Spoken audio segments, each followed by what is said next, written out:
Chapter 455. What kind of joke was this? Even though Kudrin had killed so many red dragons controlled by the orcs, he never thought that he would have to face an opponent of this level one day. A young dragon under 1,000 years old could easily destroy a town. A young dragon under 10,000 years old could destroy a human army. But what about an ancient dragon that was more than 10,000 years old? The answer was enough to destroy a kingdom. This dragon was still far away, but it had already let out a loud roar. The surging sound waves caused the clouds to scatter and the air around it to distort slightly. Its crimson-red wings spread out, and even the ground shook slightly. It was like a falling comet, heading straight for the Lordaeron soldiers who were blocking the horde's escape. Well, here's the problem. How could they stop an orc army that was charging at them at full speed? The answer was to form a solid infantry formation. How could they save more lives from the dragon breath of an ancient dragon? The answer was to disperse the formation and turn it into a formation of scattered soldiers. Mograine knew how to deal with any given situation. Unfortunately, even someone as brave and skilled as Alexandros Mograine was dumbfounded when he suddenly encountered such a situation. It was not that he did not receive an emergency magic message from Duque. But an army of 100,000 soldiers could not retreat at will. On the noisy battlefield, it would take more than 10 minutes for the message to reach the front lines. Most of the soldiers' first reaction when they were suddenly asked to disperse while they were fighting well was to refuse. The task of blocking the orc army's retreat and killing the most orcs was personally given by King Tyrrhenus. King Tyrrhenus hated the orcs who burned the entire Silverpine forest to the ground. Even though most of the burning was done by the flamethrowers of the FFF team, without the orcs, there was no need for such cruel weapons. Well, in the end, the orcs deserved to die. And as the core of the alliance, Lordaeron had to play a more important role, and not let Duque have all the glory. In the end, the first target of the dragon that came out of nowhere was Lordaeron's army. Even though Mograine had sounded the horn to disperse the battle, the dragon was still too fast. When the WM flew past at high speed, the wind pressure generated by the mere flapping of its wings was enough to create a terrifying storm in half of the Rotterdam Kingdom's army, causing everyone nearby to be blown off their feet and rolling on the ground like rolling gourds. The gigantic ballistae and catapults originally required 2 horses to pull and at least 10 engineers to operate. Now, these huge war machines were like children's toys, falling apart with a single scratch from the dragon's claws. A catapult was caught in the air by the dragon's claws, and then thrown down wantonly. The wooden car disintegrated in midair, turning into countless pieces like scattered leaves in a storm. They smashed into the heads of the Lordaeron soldiers. All of a sudden, a ball of bluish-purple light that was not large but very eye-catching appeared in the sky above the Rotterdam Kingdom's army. It was the light of the portal opening, and an old mage with white hair and a white beard stepped out of the portal. In the next moment, he slowly descended and stood on a huge piece of ice that rose from the ground. In the Alliance, there were only 2 pharaoh with such an aura. The one who was good at playing with ice was naturally the strongest mage in the Dalagen, Antonidas. The old mage held onto his icicle staff and shouted into the sky, his angry voice immediately echoing in the air through the magic amplification. Tyrannes, answer me, why do you have to stoop so low as to serve these despicable green worms? Forgive me, Alexstrasza is in their hands, I had no choice. Tyrannes's vertical pupils showed clear sorrow. With that, the ancient WM Tyrannes spread its huge wings that had a wingspan of at least 30 to 40 meters, almost hovering in midair. A faint crimson light shone from its chest, spreading from its chest to its long neck. Then, a blazing dragon's breath came out of its mouth filled with sharp teeth. This dragon's breath was so huge that it felt like the whole sky had become a huge burning cloud, pressing heavily on the Scarlet Cross Army's heads.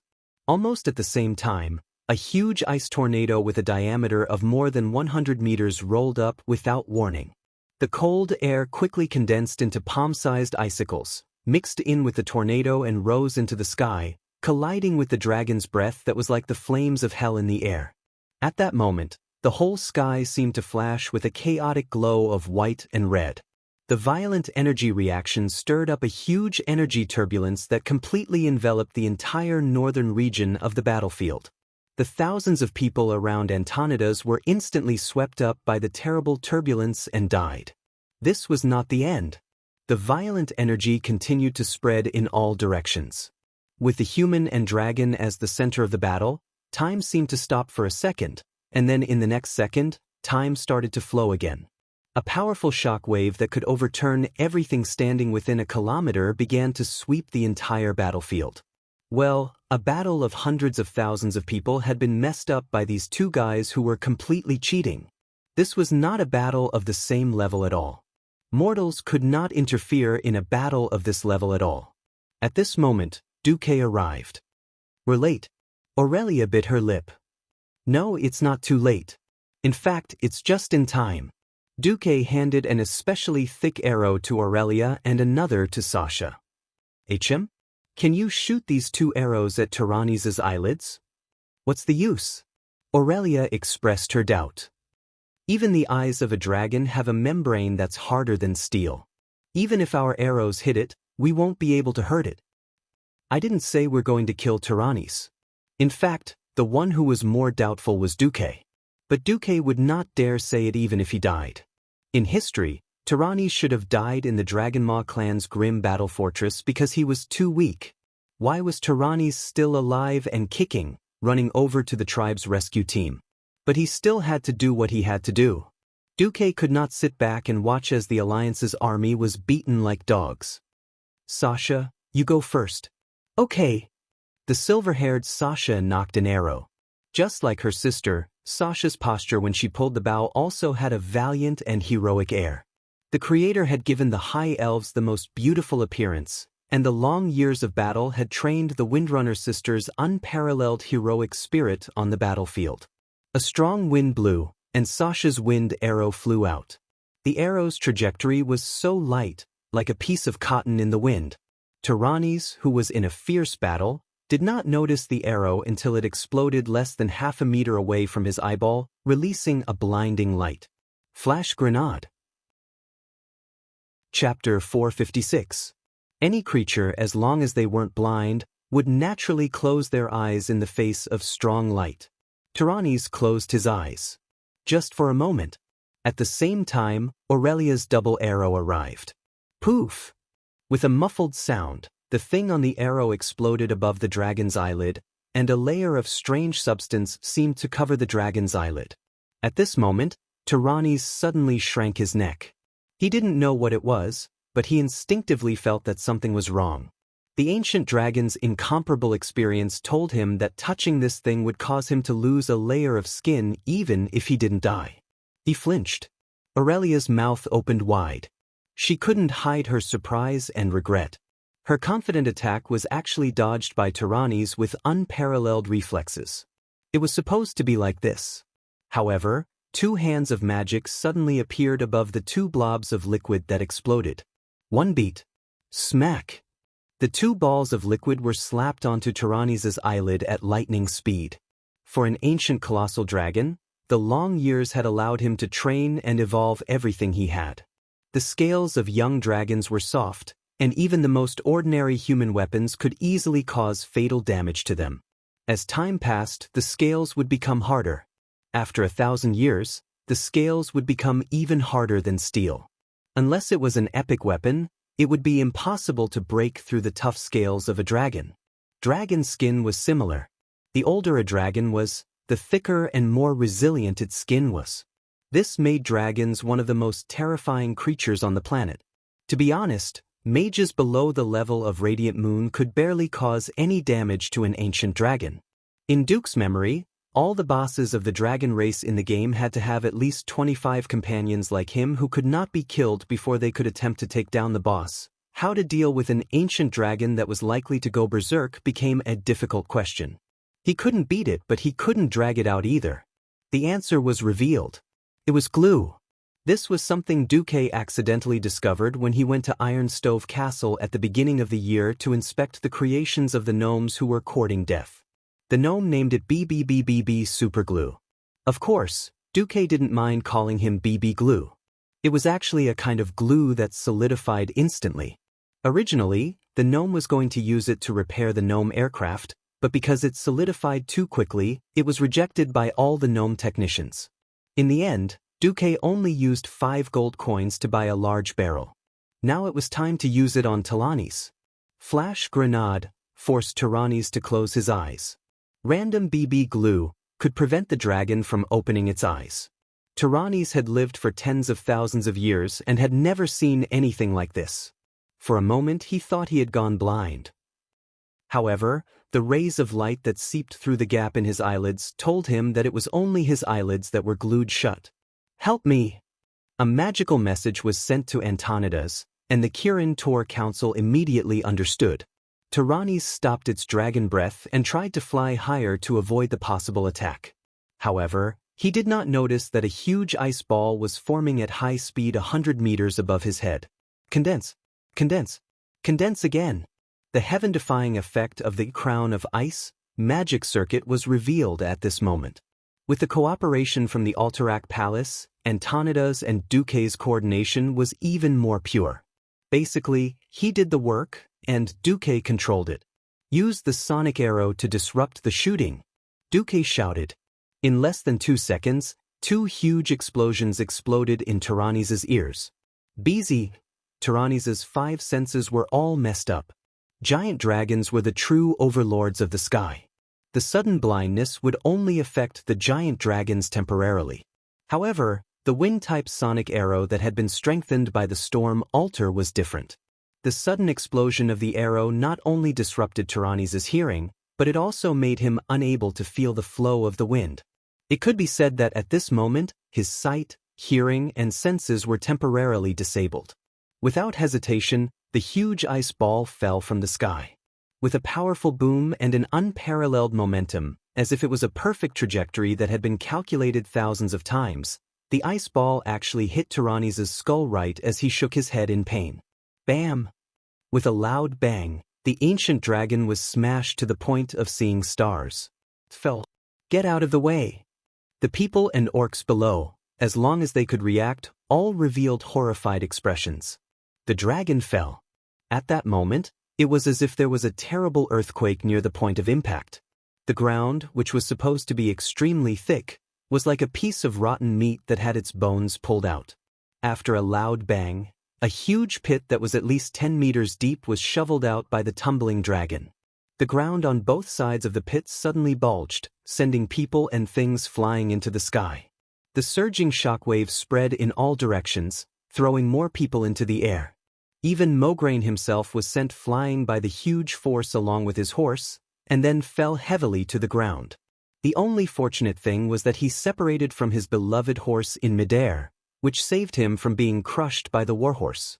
Grom Hellscream, who was attacking fiercely at the front lines, was also hit. The place where Tyrannis fell was too unlucky. It happened to be aimed at him. As a result, the great hero of the tribe was sent tumbling backward like a rolling gourd, knocking over countless of his own people. He rolled for about 100 meters before he finally managed to stop the momentum of his backward motion. Tyrannis' fall caused the entire front line to fall into chaos. High Lord Mograine's flag fell, and the High Lord himself temporarily lost contact. This caused the nobles at the back to panic, and the noble army they led was even more chaotic. Even though they were far away and received much less counterattacks, they still fell left and right, unable to form a proper formation. At this moment, the orcs exerted their strength.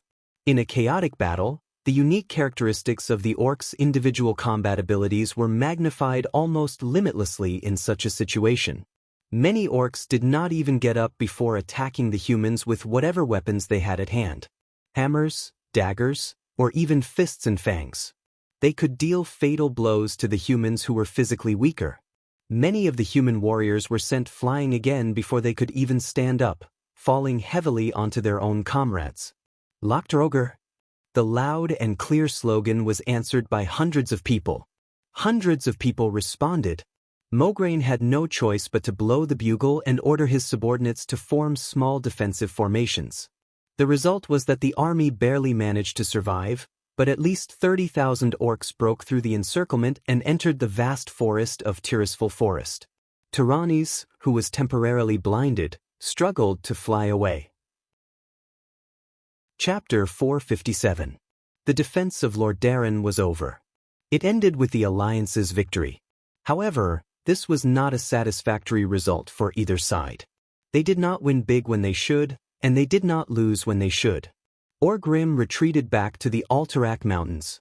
It was obvious that he would choose to pass through Alterac and return to the hinterlands.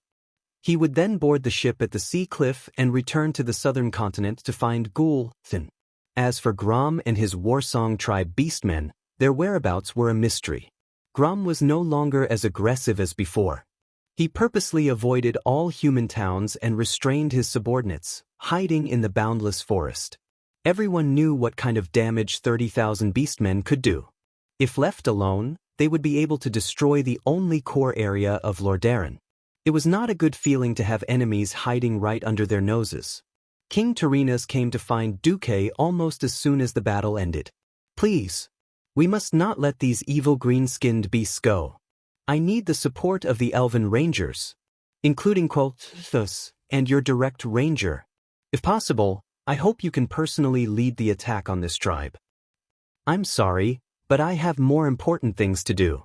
We must first send people to save the Red Dragon Queen Alexstrasza. Otherwise, when Tyrannis comes again, no one will be able to fight him. Your Majesty, that's a real ancient red dragon that can destroy a kingdom all by itself." Tyrannis was shocked.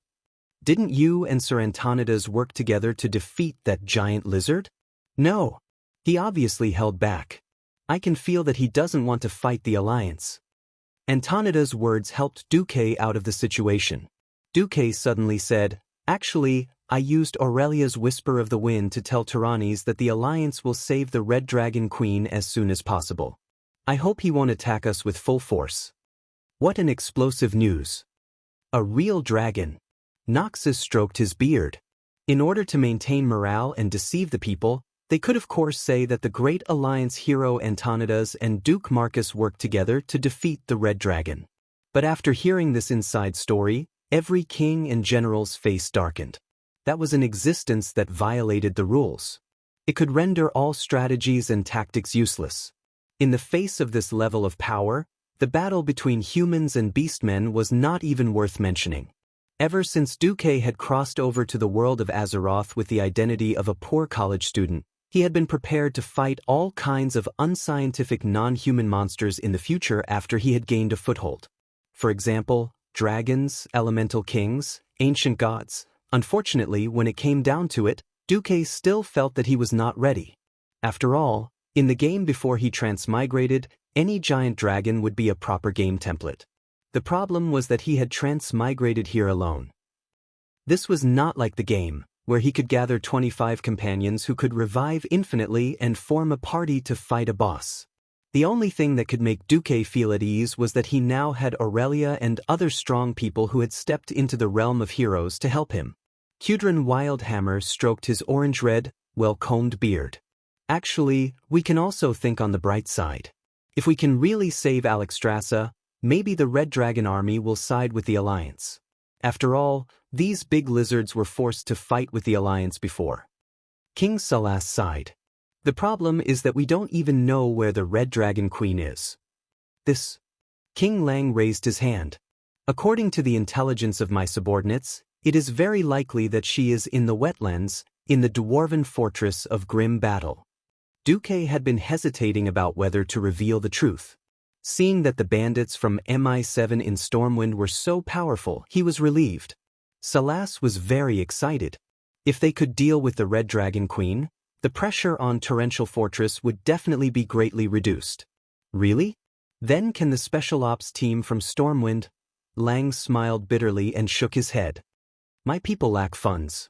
They have already done their best to get this information. Then leave it to the elite secret forces of Lordaeron to handle this matter." King Tyrannis was full of confidence. Duque really did not want to hurt Tyrannis' confidence. Regardless of whether Tyrannis' bandits could deal with the mysterious demon soul, according to the original history, it was the famous Black Dragon King, Neltharion, who was now known as Wings of Death, who had really tricked Alexstrasza into the hands of the Horde. Would Wings of Death let Tirena's silly bandits save the Red Dragon Queen before he achieved his goal? Duque could almost imagine the tragedy that would befall the elite bandits of Lordaeron. Unfortunately, he could not reveal the truth. After the leaders of the Alliance thought that they had settled the matter of the Red Dragon army, the meeting entered the main topic: how to wipe out the Horde. Under the premise that they were united against a common enemy, the meeting went very smoothly. There was no more wrangling and shoving like when the Alliance was first established. The main goal was as follows: push the front line to the dwarven kingdom of Cosmoden as soon as possible before winter, and rescue the besieged Iron Stove Castle.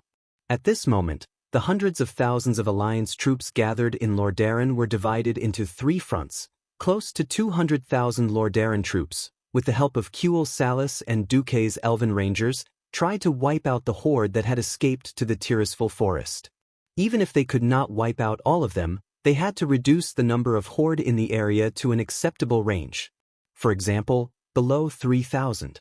Tirena's planned to surround and annihilate these orcs with a large army and a high bounty. The second route was the Griffin Legion and the Wildhammer Dwarves Griffin Knights from the hinterlands. There was a total of 50,000 soldiers chasing after the remnants of Orgrim's army to ensure that they were eliminated, or at least to drive them out of Lordaeron permanently. This route was not difficult. Unless Orgrim gave up on killing Gul'dan, it was basically an armed parade to send the horde out of the Lordaeron continent. The third route was the armies of the other countries. They would be led by Lothar back to the Wall of Thoradin, hoping to recover the fallen Arthi Highlands within 2 months, and drive the horde back to the south bank of Soderbridge. After the meeting, Duque rubbed his eyebrows. The second battle of the Dark Portal was finally coming to an end. Back at the state guesthouse, Illyria massaged Duke's shoulders to relax. How did elves grow? Illyria's fingers didn't even have a callus after a long time of drawing a bow and knocking an arrow? Just as Duque was about to say something, a shocking news came. The Archbishop of the Holy Light, Alonsus Fail, was critically ill. Chapter 458. Alonsos Fail was a transcendent existence to the entire Alliance. As the national religion of the 7 kingdoms of the Alliance, he was definitely a great figure who could be on an equal footing with any king. At this time, the Alliance had just seen the light of victory and was about to launch a counterattack. However, the news of Archbishop Alonsos's illness at this critical juncture cast a shadow over the Alliance's victory. It was a huge blow to Anduin, be it publicly or privately. Publicly, it was because Alonsos had promised that he would mobilize his believers to raise funds for the reconstruction of Stormwind after they reclaimed their territory in Stormwind. Once the most prestigious Alonsos died of illness, the revival of the Stormwind Kingdom would most likely be delayed for a very long time.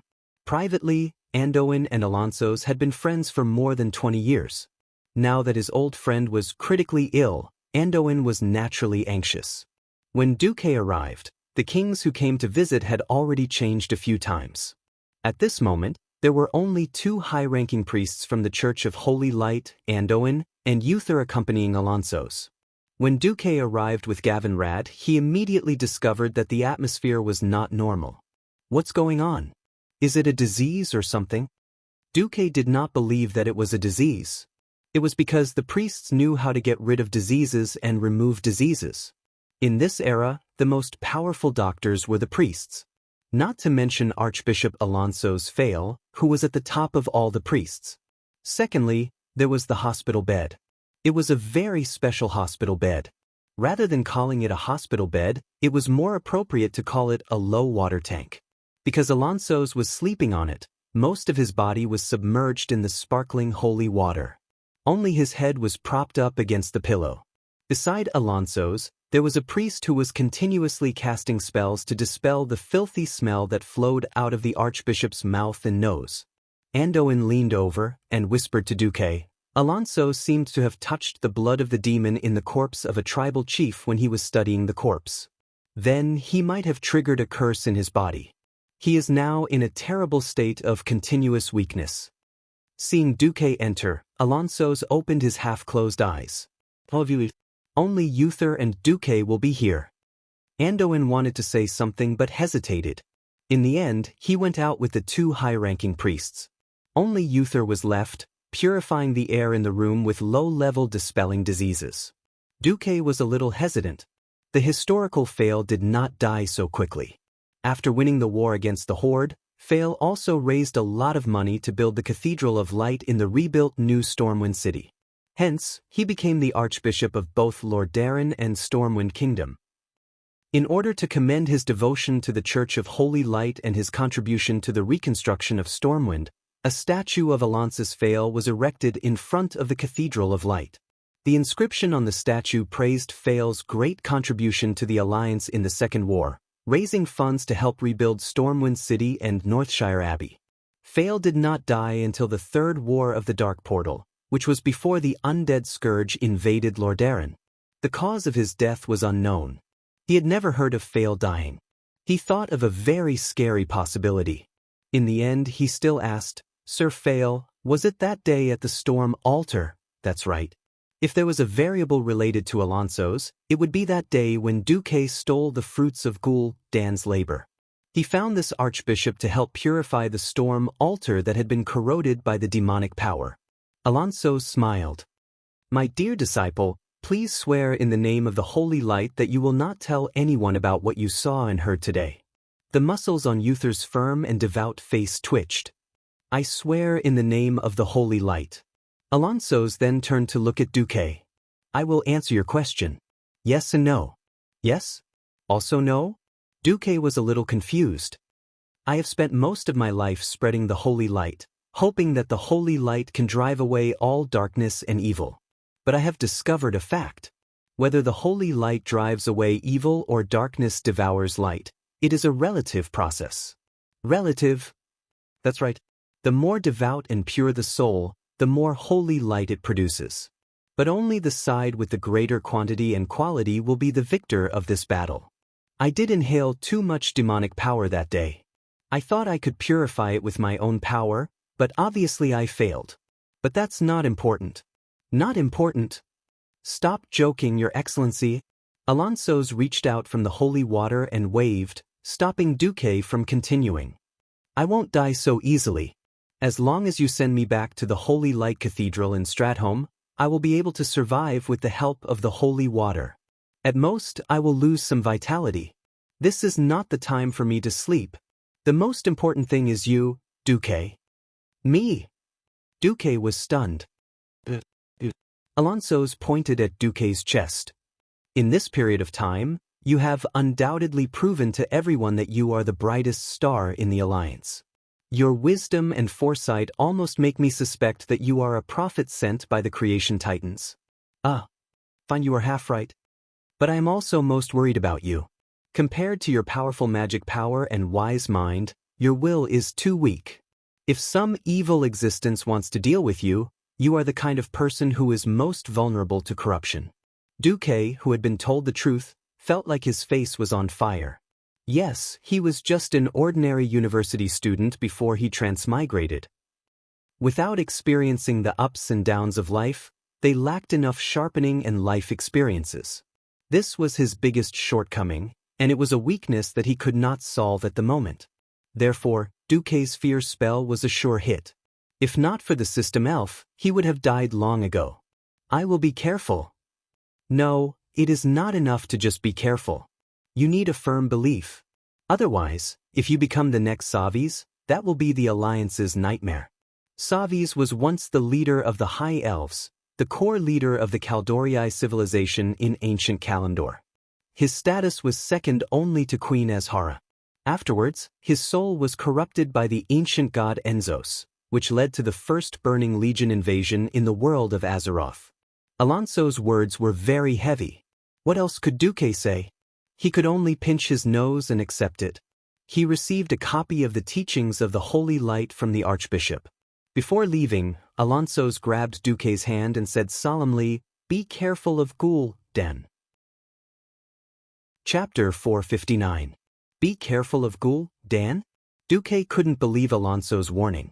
If the history he was familiar with was right, Ghoul Dan was obsessed with something even more important. When Ghoul Dan was on Draenor, he was still a genius shaman. His master was recognized as the strongest shaman in many clans, the chief of the Shadowmoon clan, Nizul. But for greater power, he quickly abandoned his master and joined the Burning Legion's commander, Kil Jaden.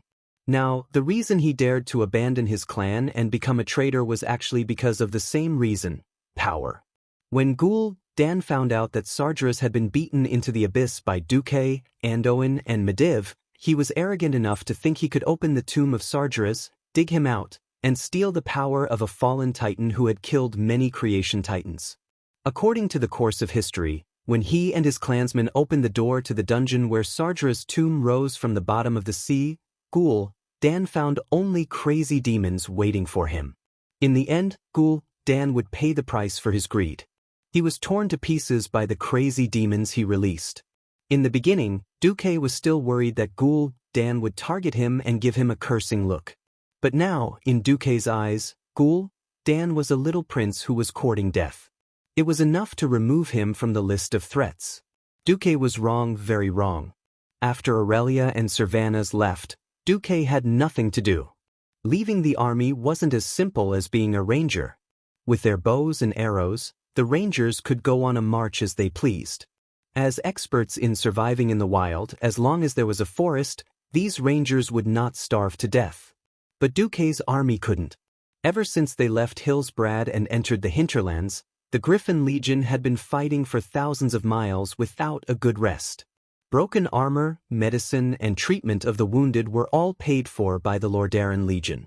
And when they left the human settlements and entered the forest, they also had to prepare large amounts of rations. Reginald, the future Grand Marshal, would naturally be the one to do it. Duque was sleeping. Then Duque was shot. Duque rarely dreamed, but when he did, Duque's dreams were often more realistic than most people's. Other people's dreams were often fragmented, with all kinds of absurd scenes and no sound. Duque's dream was different. Not only did it have sounds and images, but it also had a complete plot. Now, what Duque saw was the following magical scene. This was a night sky that was completely different from that of Earth. The entire universe was like an incomparably huge chaotic sphere, firmly covering the Azeroth. In his field of vision, there was nothing but pitch-black chaos. The dark chaotic clouds kept rolling, and from time to time, a long comet with a green tail would break through the thick clouds and descend to the ground. Duque stood on the scorched ground and stared at the night sky, not knowing what to do. Suddenly, a strange sound came from the sky. It sounded like a heavy bomber flying over his head, letting out an ear-piercing screech that came closer and closer. It was as if a mysterious force was pulling the scene from a landscape film to a war film.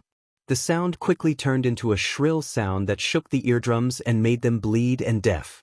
Duke only saw a huge meteor burning with pale green flames descending from the sky, piercing through his left vision and out of his right vision in the blink of an eye, falling straight into the crystal forest. What the F***CK? Duque only had time to groan in dissatisfaction before the chaotic turbulence with countless sharp rocks and debris hit Duque's face, throwing him to the ground. The sound of the meteorite hitting the ground was endless, and the rising dust covered almost his entire field of vision. Duque raised his head and supported his hands. When he crawled up from the ground, he felt a burning pain on his face. He touched it with his hand, and the pain went deep into his heart. **CK. Such a deep wound, and so much blood, I'm disfigured. A series of heavy footsteps that shook the earth came, attracting all of Duque's attention. A huge stone giant whose body was burning with green flames stood proudly less than 2 meters in front of Duque. Duque looked up blankly and saw the emotionless inorganic eyes on the skeletal head of the giant. To be precise, it was not a pair of eyes, but more like a gathering point of some kind of energy. It was evil and exuded a cold light that did not match its high body temperature. Not only the eyes, but all the places that were not covered by the skull were burning with green flames. Hellfire, it was a terrifying war machine. Ordinary people without special abilities would die if they were to fight it. It was more than 3 stories tall, and just standing there was a sense of oppression. Bang, bang, bang. There was another loud sound, and Duque's body was surrounded by hellfire. That kind of earth-shattering pressure, that kind of blazing heat that made it hard to breathe just by standing nearby, that kind of invisible spiritual pressure, caused Duke's expression to change greatly. He did not know how the hellfire came about, he only knew that his life was in danger. Human, kneel. Kneel to the Burning Legion's master. Otherwise, I will let your soul suffer under the eternal flames for eternity. Kneel? Burning Legion's master? Isn't that the Sargeras that I put down? The trace of fear in Duque's heart suddenly disappeared with this line that sounded so funny to Duque. Ha! I'm dying of laughter. Your boss will kneel when he sees me. Just you? Duque stood up proudly, his eyes filled with clear disdain. That was contempt. The contempt that a higher being had for a lower being. A second later, Duque made his move. No one knew how Duque did it. Very suddenly, 2 40-meter-long golden battleship blades appeared in Duque's hands. Oh la la, deep my meteor blast slash. Duque shouted the name of the unknown move. A circle of light that was even brighter than the flames flashed. Hundreds of hellfire were kicked over like building blocks, exploding and disappearing. Duque laughed coldly. Your so-called terror can only scare ignorant dogs. Sorry, it won't work on me. In front of Duque, a shadow was slowly condensing into a shape, quietly wriggling. Very quickly, it became a guy that Duque was familiar with, the tribe's demigod warlock, Ghoul Dan. He had a hunched back, and his coarse mouth was open, revealing a mouth full of smelly fangs. Whoosh! Duke Marcus, you really are an interesting human. Since I can't corrode and control you mentally, don't blame me. Oh, strictly speaking, I didn't do it. I just activated a small backdoor that Sargeras left in your body. The next moment, Duque suddenly woke up from his dream. He saw Gavin Rad rushing into his room with a face full of panic, and Vanessa pulling out the dagger from her thigh. Then, Duque slowly froze himself in front of them. His fingers were frozen, his breath froze, and his hair started to turn white. Chapter 460. Duque suddenly remembered what was going on. He'd always thought that as long as he didn't fight directly, a superboss like Ghoul Dan would notice him. Actually, Duque had definitely taken it for granted. He wasn't a nobody. He'd become a deputy commander of the Alliance and had so many outstanding achievements. There was no way Ghoul Dan hadn't heard of him. It wasn't like Duque didn't know that Ghoul Dan had tried to enter a dream to steal Mediva's power and pry into Mediva's knowledge. Coincidentally, Ghoul Dan had been stabbed by Duque at that time. Ghoul Dan, who was in the mental link, had fallen into a coma, causing the Shadow Council to be raided by Orgrim. But humans were like this. They always had some wishful thinking. Now, Duque had paid a terrible price for this wishful thinking. Curse. Yes, it was the gift that Sargeras had left for Duque before he'd been sent into the abyss. At that time, this curse had been split into 3 parts. The biggest part had been taken by Alan, and the result was that it had turned to dust. About a third had been taken by Anduin Lothar. Duke's injuries were probably less than 1/10 of the total. The effect had indeed been split, but Duque had forgotten that he was the main target of the curse. The curse hadn't actually been removed. It was only because he hadn't injected any more power to continue the curse that it seemed to be ineffective. Duque really hadn't expected that Ghoul Dan would trigger this thing when he'd failed to forcibly control his soul in the dream. He'd screwed him over. At that moment, on the ship, Ghoul Dan opened his eyes. What an interesting fellow. Is he really only 16? He actually resisted my mental intimidation. The 2-headed ogre hero Google touched his head with both hands at the same time. Apart from that Mediv, there's actually a human who can resist your mental attack? Ghoul Dan stroked his short beard. No, I haven't done anything to this Duque. It's not that I can't, but that I'm not in the mood. In my opinion, to corrupt this kid's mind and control him, it would only take a little time. Of course, I can also destroy his soul. If I do that, Orgrim might benefit from it. Then why do you want to kill him now? Ghoul Dan was furious. The stupid alliance actually let Orgrim's main force escape. If I don't control Duque and use the alliance to weaken the horde, Orgrim might catch up to me and disrupt my plan. I have people from 2 clans here, so I can't walk fast at all. It's a pity that the control failed. Otherwise, I'd have plenty of time to explore Sardra's tomb. In reality, Duque also realized that Ghoul Dan probably wanted to use brute force to subdue him and then control his soul, turning him into a puppet. With a vice commander of the Alliance as a puppet, whether it was to plot against Orgrim or for Ghoul Dan to rule the world in the future, it would be very convenient. But Ghoul Dan didn't expect Duque to resist his soul pressure. In reality, when breaking through the nightmare realm he had created, Ghoul Dan had suffered some damage to his soul. Otherwise, why would Ghoul Dan be so embarrassed and angry that he triggered the curse to kill Duque? No matter what, Duque was in trouble. After coming to this world, Duque had been training his body. But now, a single curse had caused Duque to become extremely weak. Duque screamed in his heart, but his mouth couldn't make a sound. This wasn't the ending he wanted. Through a series of struggles, his career was already on the right track, and he had reached a high position in the Alliance. After experiencing the cruel second battle at the Dark Portal, his influence in the Alliance would reach its peak. Cultivating a godly technique, letting his name resound in heaven and hell, marrying a rich and beautiful woman, reaching the peak of life, this was the ending that a transmigrator should have. But what the hell was this?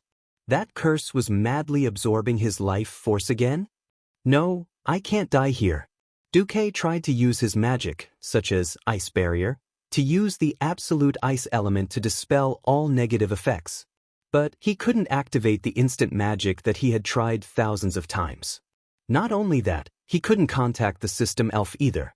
Duque tried to do anything but failed. Only his eyeballs could move. Yes, he was paralyzed. Both his body and soul were like this. He faintly knew that this was the soul attack that Ghoul Dan had given him before dispelling the dream realm. Now, Duque's mind became even more blank. He could only watch as Vanessa screamed in shock and approached him, while Gavin Rad reached out his large hand to touch his face. This first contact allowed him to feel something for the first time since he was paralyzed. Gavin Rad's hand was filled with holy light, but the places he touched felt like they were being burned by fire. It was painful, so painful that his brain felt like it was melting. In his daze, Duque only felt that a deep wound had appeared on his face. Exorcism! Gavin Rad let out a thunderous roar. Duque seemed to have woken up. He subconsciously raised his hand to touch his face, only to find that there was no wound at all. Did you hear what I said? Don't move, and focus on receiving my holy light. Gavin Rad turned and glanced at Elugia, who had rushed out of the room next door, and shouted, "Inform Wother immediately. It's best if you call Antonidas too." Duque opened his heart, allowing the sea of holy light to rush into his body and soul. Whoosh! Whoosh! Whoosh! Inhale, exhale. Inhale, exhale, inhale again and exhale again. Originally, the beating of the heart and breathing of the lungs were absolutely normal things for a living person, but for Duque, they had become movements that he had to use his own will to forcibly command his body to do. Moreover, every movement was accompanied by pain. Beads of sweat the size of soybeans emerged from Duque's forehead and all the pores on his body, rolling down. Vanessa, who was waiting on him at the side, could not get close to him no matter how agile she was. The intelligent Elugia was the first to inform Antonidas. This top human mage had rushed over quickly, and even brought Wother with him through a teleportation door. Fortunately, Duque had taken Gavin Rad as his bodyguard, and fortunately, a few key figures in the Alliance were free, so Duque's condition quickly stabilized. After a consultation with a group of big shots other than Alonso's, they came to a shocking conclusion. If left alone, Duque's life force would be depleted within a month, and he would die of exhaustion. Chapter 461. Duque might die. The Alliance had been in shock for the past few days. Alonso's Fail's illness had only surprised the higher-ups of the Alliance. After all, the Church of Holy Light's influence was only in Rotterdam and Stormwind. There were Church of Holy Light preaching in other countries, but most of them were non-believers. When the kings heard about Alonso's, they only said, "I'm sorry to hear this." But Duque was different. Other than King Eden of Alterac, who had already passed away, almost every king knew how to use his troops. They were very clear that compared to the upright and courageous Anduin Lothar, who was more straightforward, Duke was the glue and command tower that united the various countries of the alliance. Tarina's Lordaeron was the target of public criticism. Everyone knew that Tarina's motives were not pure. No, it should be said that Tarina's wanted to use this opportunity to become the second emperor of Soradin. Everyone knew that. If they sent too few troops, it would be Rotterdam's fault. If they sent too many troops and money, they would have to worry about whether it was Rotterdam's conspiracy. At the very least, it would be a form of charity. No kingdom would feel comfortable. With Duque around, the kings were much more at ease. The troops, manpower, and resources that needed to be sent were definitely sufficient and on time. And everyone could see that Duque's insistence on killing was the key to the alliance's strength. If Anduin was the spiritual leader of the alliance, then Duque would be the brains of the alliance, second only to Anduin. Now, just as the alliance was about to turn to the counterattack phase, there was suddenly news of Duque's illness. The kings were really anxious. Visiting the Archbishop of Holy Light was a matter of the leaders of the various countries rushing to express their condolences. But what about Duque? A state guesthouse almost turned into a throne conference. In the end, they had no choice but to move Duque to the Rotterdam Palace. Otherwise, how would it look if 6 or 7 kings surrounded a small state guesthouse? Even so, even King Dalen Proudmoore, who was in charge of the navy, had rushed over on a griffin. It was clear how important Duque was. To everyone's surprise, they saw a different Duque, but not a dying Duque. His short hair was slightly gray, as if it was dyed, and there was a small tuft of silver in front of his forehead. Apart from that, there was nothing else. It didn't seem like a big deal, but Antonidas, who was the most authoritative expert on curses, told all the kings that it wasn't that simple. Right now, Duque is like a bucket with many holes. His life force is draining away with every passing moment. In 10 days, you will see a 30-year-old Duque.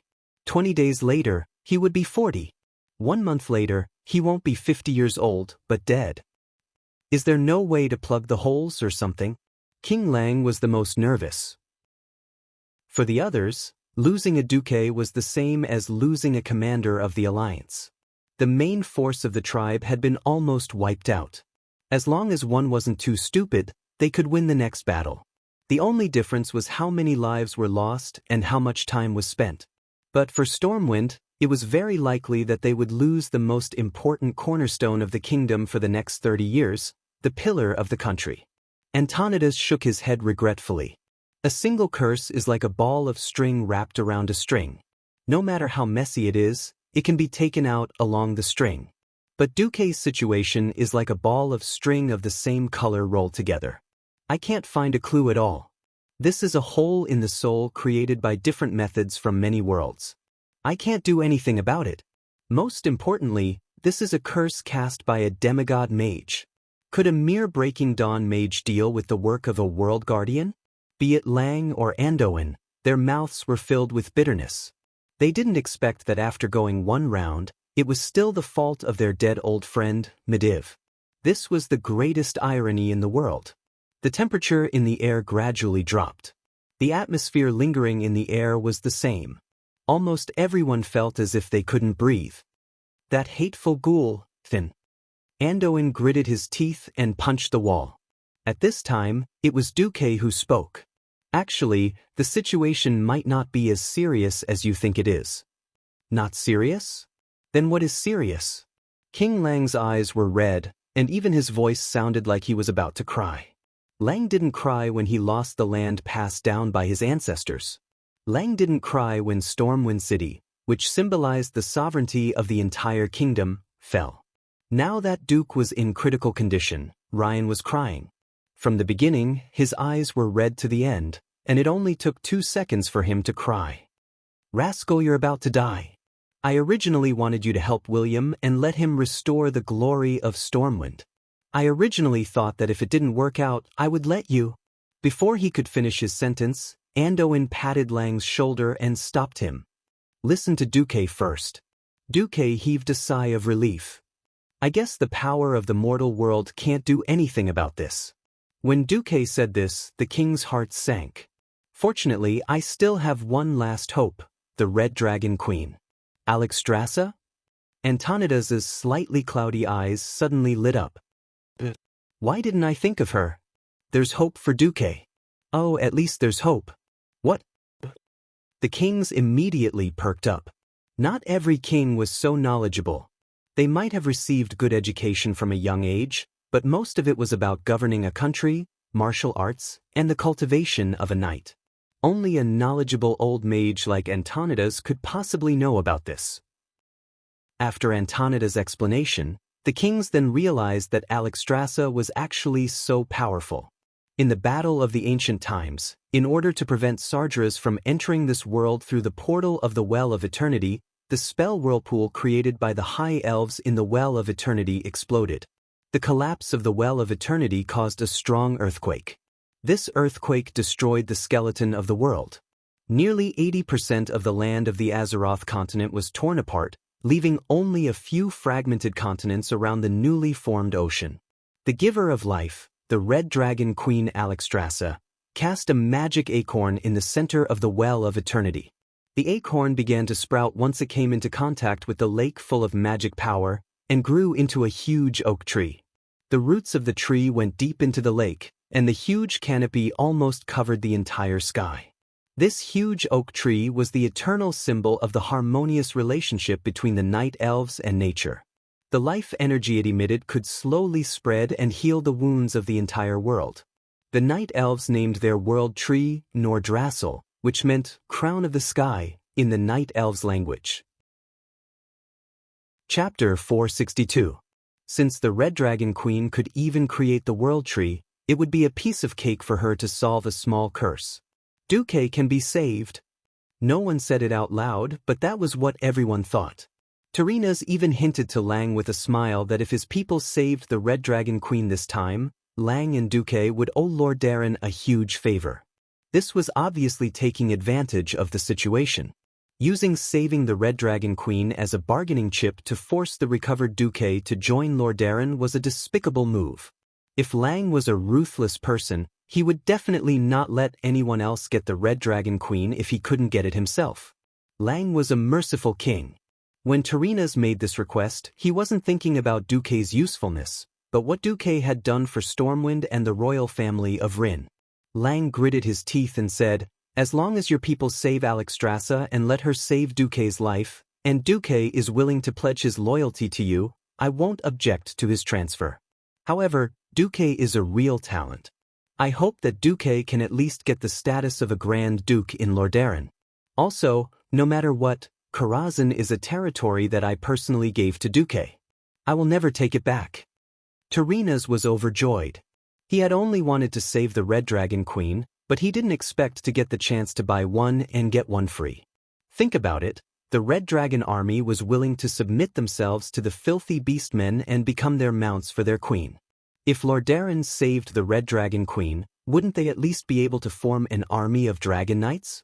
Coupled with the magic books that Duque and Duque had in the Karazhan Grand Library, one could imagine that in less than 10 years, Lordaeron would become the most powerful and overwhelming country in the entire Eastern Kingdom. Perhaps without the need for war, they could borrow the name of the alliance to annex the various countries and complete Thoradin the Greats. No, even greater than Thoradin the Greats. That was because the alliance included 2 dwarf kingdoms and 1 high elf kingdom. While King Tarinas was making his plans, Duke was making all sorts of arrangements as if he was making arrangements for his death. He had gathered almost everyone around him. First, he had Lang issue an official king's decree, announcing that Duke Fairville of the Bloodsail Pirates had officially become the Duke of Stormwind. He also had the various kings sign the decree in secret, confirming that the Bloodsail Pirates had committed crimes against the Alliance. As a price, all the fleets belonging to Stormwind would be under the command of King Dallin until the war with the orcs officially ended. Even if they were all used as cannon fodder, they would have no regrets. In fact, everyone knew that Dallin would not go to such extremes. Then, just in case, Duque had Duke Barov transfer the deed of South Shore to Elugia, and registered Elugia as the Countess of Stormwind. This was to leave a way out for the Bara family. Ilusia's 2 younger brothers were still missing, but this could become the Bara family's biggest weakness. The alliance still needed Alterac. Alterac soldiers had fought bravely to clear the name of their country, but what about after the war? Ilusia glanced at Duke many times, her eyes red and swollen. In the end, all the words she wanted to say turned into a deep bow. No one knew what decision this seemingly weak lady of the Bara family had made. Finally, Duque gave Lang and Andoin the arrangements for the Western Wilderness, as well as the contact information of the Nagas and the Murlocs. The Windrunner yearns for freedom. If I am not here, they will not serve Stormwind. Whatever happens, let them be, Duque said to Lang. No, Duque, you will not die. King Tarinas promised me that his team of spies will definitely rescue Alexstrasza. Duque did not answer immediately but asked, What deal did you make with that old man Tarinas? Do you think that if he can save my life, you will agree to let me go to Rotterdam? Lang was not a good liar, and he admitted it as soon as Duque pressed him. Sorry, I think this is the best for you. Your Majesty. Call me Lang, King Lang insisted. All right, Lang, I will tell you in private. Even if I die, I will not go to Rotterdam. I don't know why, but I hate Tarinas. I have no interest in serving Arthas. Duque shrugged. It's that simple. Lang was speechless. Andoin was speechless. Duque clapped his hands. All right, if there is anyone in this world who can save Alexstrasza, it will not be Tarinas. Because this is the domain of the dragons, and also the domain of mystery. Andoin suddenly thought of something. Then why Antonidas? Andoin shook his head at Lang again. Antonidas had to be responsible for the entire Dalagen. He would not risk his life for a foreign duke. At this time, Duque looked calm. But Sasha could not take it anymore. Duque, since the people from Rotterdam are not reliable, we should think of a way to get eldest sister and second sister back, and then we will go in by ourselves. We will go to Kudrin, he will definitely agree. What Sasha said was coincidentally Duque's current predicament. Previously, he had agreed to send Windrunner to help Rotterdam to eliminate the Warsong clan of Grom. In the end, the most reliable Aurelia, Sylvanas, and Lillis were seconded. Because they had to carry out a high-speed battle in the forest, Aurelia and the others did not bring the troublesome mages. In the end, they could not find Aurelia when they needed help at the crucial moment. They had just entered the Tirisful woodlands 2 days ago, and had promised to contact each other once a week.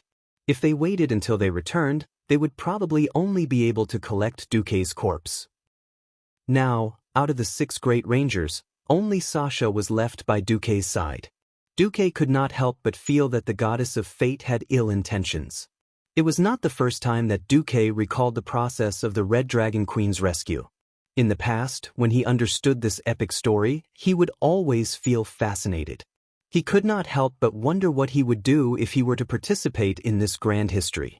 Could he be like the main characters of this branch story, using all kinds of great powers to create such a miracle? But when he really had to participate in this plot, he felt a little hesitant.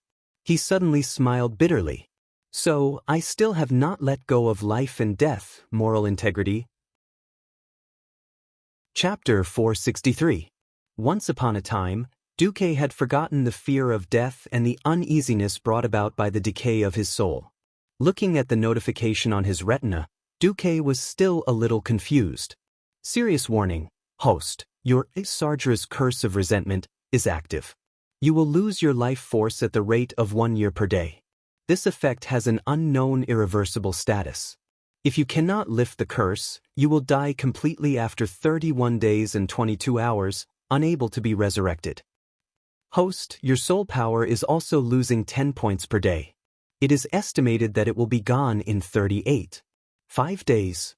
The soul power he had inherited from Mediv was 385, and his humanity was 230%. This was more than enough. But if he was dead and couldn't be resurrected, there was no point in having any moral integrity left. In the end, he still had to save the Red Dragon Queen as soon as possible. Faced with this situation, Duque was also in a state of panic. The Red Dragon Queen in the history was indeed saved, but that was after the alliance had dealt with the main horde forces and entered the mopping up period. At that point in time, most of the alliance's fallen areas had been recovered, especially the dwarf fortress Grim Battle where Alexstrasza was imprisoned. Although the fortress was still under the control of the Dragonmaw clan, most of the wetlands had been recovered. In that terrible swamp, not only were there beastmen, but there were also all kinds of human liberators. For example, the Silver Hand from Lordaeron and the dwarves from Iron Furnace Castle. Of course, most of them were the Wormhammer dwarf Griffin Knights from Eagle's Nest Mountain. And now? That place wasn't even the front line. It was definitely the enemy's rear. What did the enemy's rear mean? It meant that there was still the entire Arthi Highlands, where more than 200,000 beastmen were stationed. To go in and save the Red Dragon Queen would be more than 10 times more difficult. Duke had just caused the entire dragon riders to fall from the sky above the Alterac Palace. During the battle, he didn't see the chief of the Dragonmaw clan, Zuluhid. Needless to say, he must have run back to Grim Battle to urge the Red Dragon Queen to give birth soon. It was not appropriate to say that he wanted to have a son soon. In order to meet the needs of war, the beastmen needed a large number of wyverns as mounts. Unfortunately, while the creation titans bestowed the Wuangs with unparalleled powerful bodies, they also weakened their fertility. In fact, the number of true descendants of giant dragons was so few that it made one's hair stand on end. In history, the red dragons that were used as mounts by the beastmen during the later stages of the war were actually the unfertilized eggs of other female giant dragons. Well, it was similar to the monthly ovulation of human females. However, Alexstrasza was forced to use magic to catalyze these unfertilized eggs into fighting wyverns. Due to their congenital defects, these red dragons could never grow into young dragons that were more than 1,000 years old. For the tribe, this was not important at all. It didn't matter if it was a genetic defect or a magical creation, as long as it could be ridden, it could deal with griffins in the air, and it could cleanse the ground with dragon breath. That was enough. Now, if Duque asked Kudrin to lead the Griffin Knights there, Kudrin would definitely agree with his character. But Duque could not cheat him. The dwarves were the humans' good brothers, and if they were to be wiped out like this, Duque would feel bad. After Duque and Sasha analyzed the situation, not only Sasha, but even Lang and the others' eyes dimmed. To be honest, Duque felt a little helpless.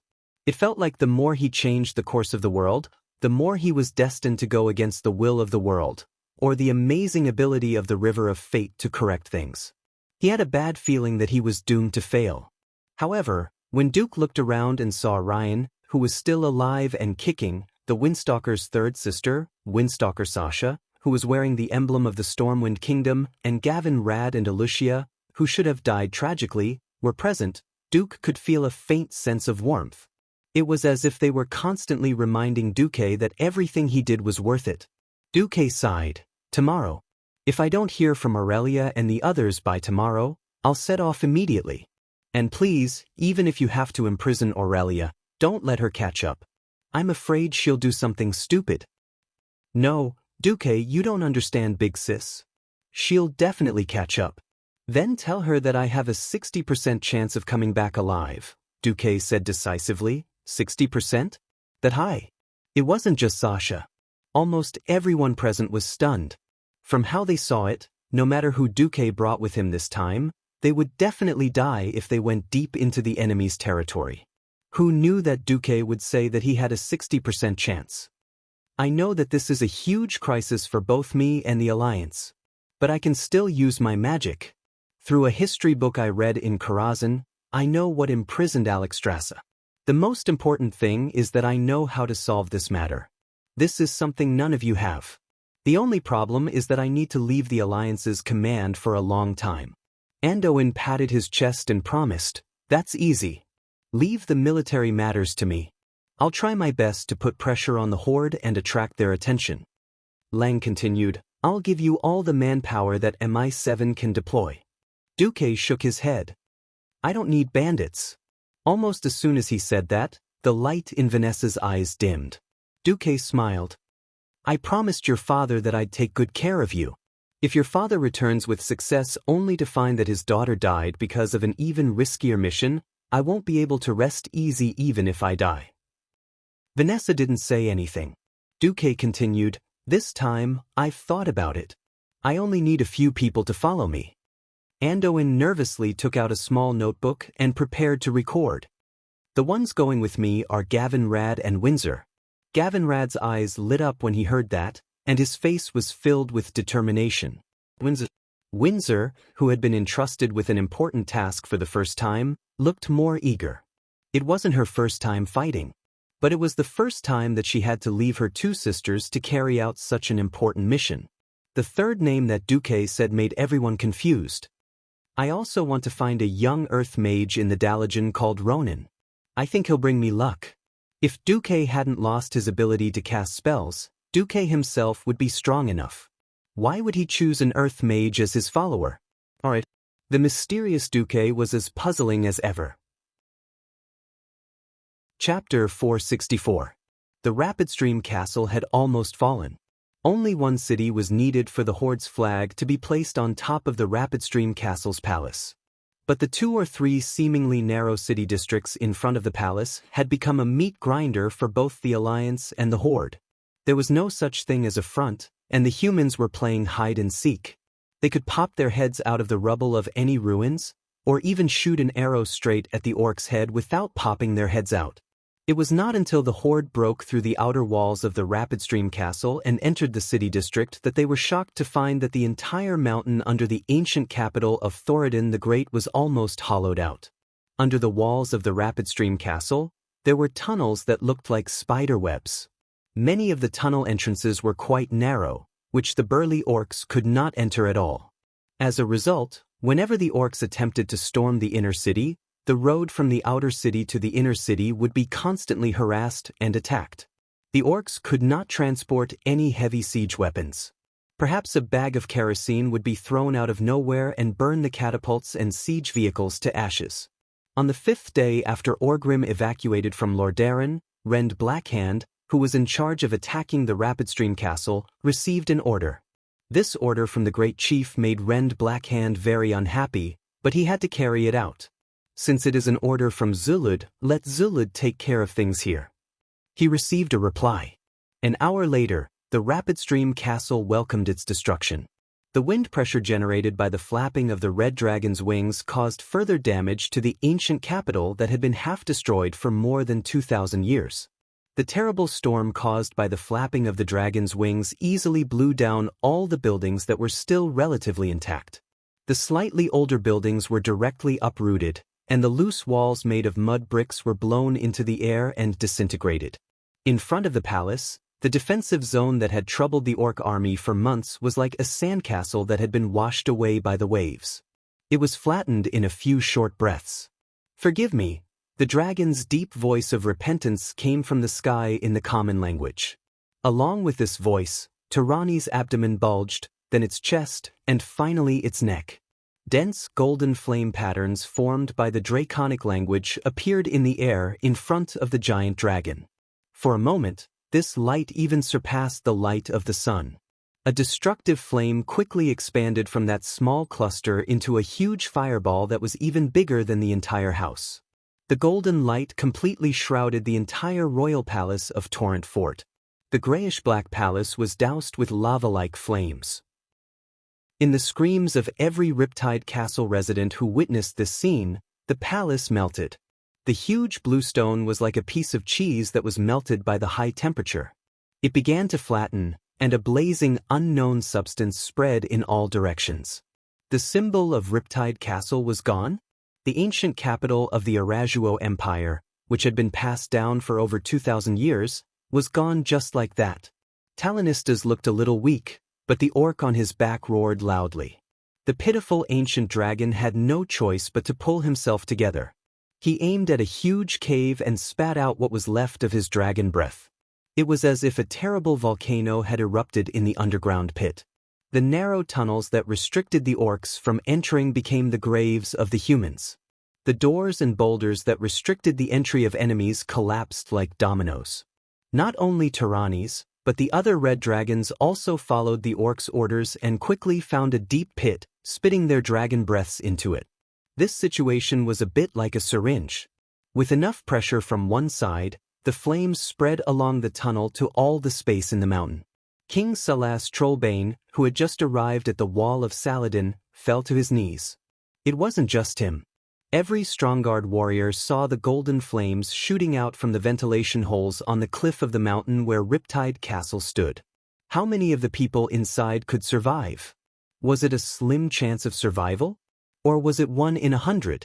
No, tears of despair rolled down the determined faces of these mountain men. They watched their motherland, the Stromgard Kingdom, sink into darkness and burn in flames. Their loved ones and compatriots cried and struggled in pain. For a moment, almost everyone in Riptide Castle felt that everything was destroyed, whether it was hope or the road ahead. Riptide Castle was destroyed. This was the second capital to be destroyed since the establishment of the Alliance. It was also the third capital of the 7 human kingdoms to fall. This news spread throughout the entire Alliance within a day. The people of almost every surviving country trembled in fear. Among the remaining countries, only the Dalajan and Silvery Moon had the strongest magical defense. Perhaps they could withstand the destructive attacks of the giant dragons. But the rest were in doubt. Not to mention small countries like Kurtiras and Gilnis, even Lordaeron couldn't guarantee that they would be able to withstand it. For a moment, the urgency to save the Red Dragon Queen Alexstrasza reached an unprecedented peak. Every big shot of the Alliance was waiting for the results of Lordaeron's special forces. The results made all the big shots of the Alliance fearful. 48 human corpses were impaled by huge wooden stakes on the empty space outside the wall of Saladin. Looking at these human corpses wearing epic leather armor, most of the guards on the wall were at a loss. Only King Tarina's Menethil was so angry that he plucked out a few tufts of his beard. Lordaeron's surprise attack had failed. It was a complete and utter failure. The high-level bandits that Tarina's had sent were all killed. Not a single one managed to come back to report back to him. This was the most severe slap to Lordaeron's face. For a moment, Duque's act of saving himself and the Red Dragon Queen had attracted the attention of all the big shots of the Alliance. An uneasy feeling enveloped the Kirin Tor Council of 6. In the conference hall in the air, there were no walls. Large amounts of light and dark clouds surrounded these high-level mages, flowing and changing constantly. Looking up, it seemed that even time had become faster. Only the dark gray marble floor, which was inlaid with diamond-shaped runes that symbolized the 4 major elements, gave this scene some semblance of reality. At this moment, the fiercest debate broke out in the conference hall. These usually elegant and scholarly counselors were now even more rowdy than aunties in a wet market.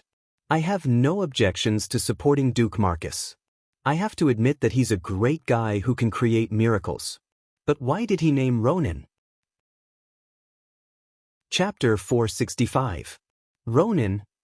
A counselor shouted, "Ronin? Hasn't he killed enough of his own people?" 5 outstanding young Morning Star magicians died to his dangerous magic. He doesn't even have the right to wear a magician's robe anymore. He only brings danger, not hope. Even a goblin's bomb is more reliable than him. Another counselor agreed. Everyone knew that a goblin's bomb could explode at any time, even if it was disguised as a handsome man lying in an ice cave. If it was someone from before he transmigrated, it would be the new era's Should I Die Happy 7. Although I believe that His Excellency Marcus can suppress this maverick, aren't you afraid that he will kill His Excellency Marcus ahead of time by putting him together with our Alliance star? A slightly chubby member of Parliament muttered. We can't trust him. We can't let that criminal go. The first counselor echoed. From start to finish, only 2 people were silent, quietly watching the 4 counselors argue. Soon, they realized that the chairman and the 6th person were silent. Suddenly, the lively atmosphere began to cool down. Are you done arguing? Antonidas said leisurely, there are only 2 choices in front of us. The first is to gather all the strongest magicians in the Dalajan and Kuel Salis and kill Terranista. But I have to remind you that there is more than one ancient dragon in the Red Dragon army. Many of them are not controlled by the orcs and are hiding. Also, What role has the Red Dragon army played in the Tirisful Parliament for the past 1,000 years? The 4 counselors did not speak. The counselors of the Tirisful Parliament were all from the Silver Moon Parliament and the Kirin Tor Parliament. In the past 1,000 years, the Tirisful Parliament and its guardians had maintained a very good relationship with the red, blue, green, and bronze dragon races in terms of protecting the world. In a sense, the Red Dragon army was actually one of them. The second is to let Duke Marcus, who originally wanted to find Alexstrasza to save his life, carry out this perfect plan that can solve all problems in one go. I understand your concern for Sir Marcus, but since he doesn't care about Ronin, why should we worry? Besides, I remember that we all owe Duque a favor.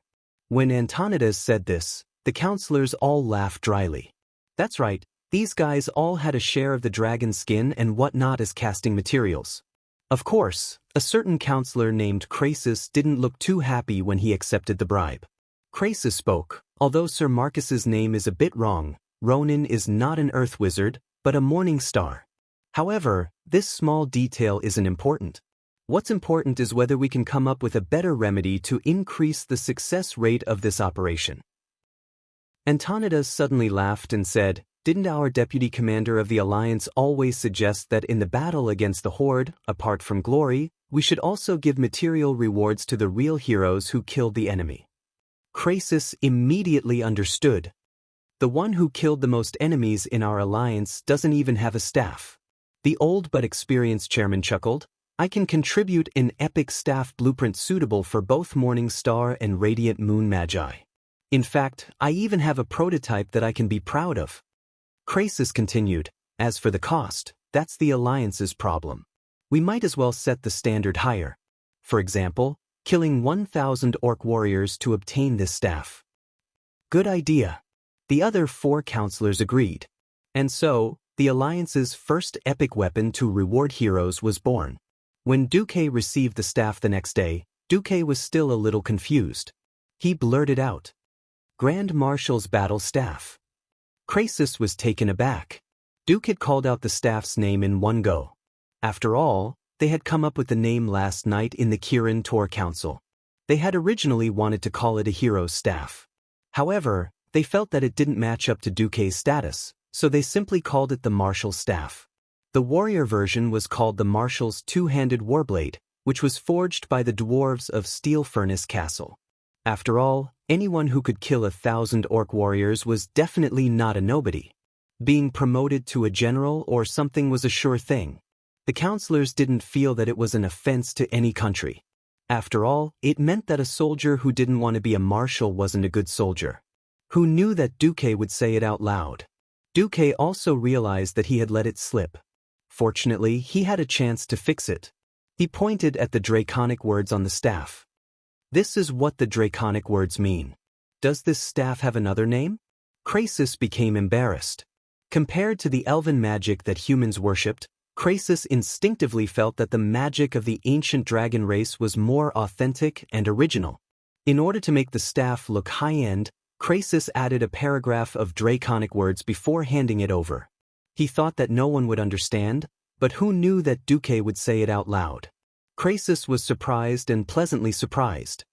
"Sir Marcus, you know draconic words?" A little. In reality, Duque didn't know **T. The system only translated 2 words for him. The truth of the matter was that the unique design of the staff had evoked the memories of a veteran player. The entire staff was white in color. The head of the staff was a chess-like horse's head, and on both sides of the horse's head was a pair of raised wings. There was a mysterious arcane power lingering at the tip of the staff, causing 4 white, mithril-shaped ornaments that looked like kite shields to revolve clockwise around the staff. Below it was a very Alliance-style ribbon, and then there was a brown handle and a translucent prismatic blue magic crystal at the end of the staff. Back in the day, before Duque traveled to this world, he had farmed countless days and nights on the battlefield to get this cool staff. Suddenly obtaining this magic staff, Duke actually had a kind of uncontrollable excitement. It was full of memories. My years. My youth. And this reminds me of the days when I got the staff and ran towards the sunset in the wild, hunting down the horde. Kill or be killed. Honor kills or be killed by honor kills. He still remembered the crazy days when a silly vice leader called Two Swords was killed by the Horde at 3 in the morning while picking up girls in the game. Then, the guild mobilized 400 people to go online and fight the Horde. He still remembered them. I digressed. Once people traveled to another world, it was easy to recall the past. At this time, Krasis asked, "Sir, do you have any special information about the Red Dragon Queen being captured?"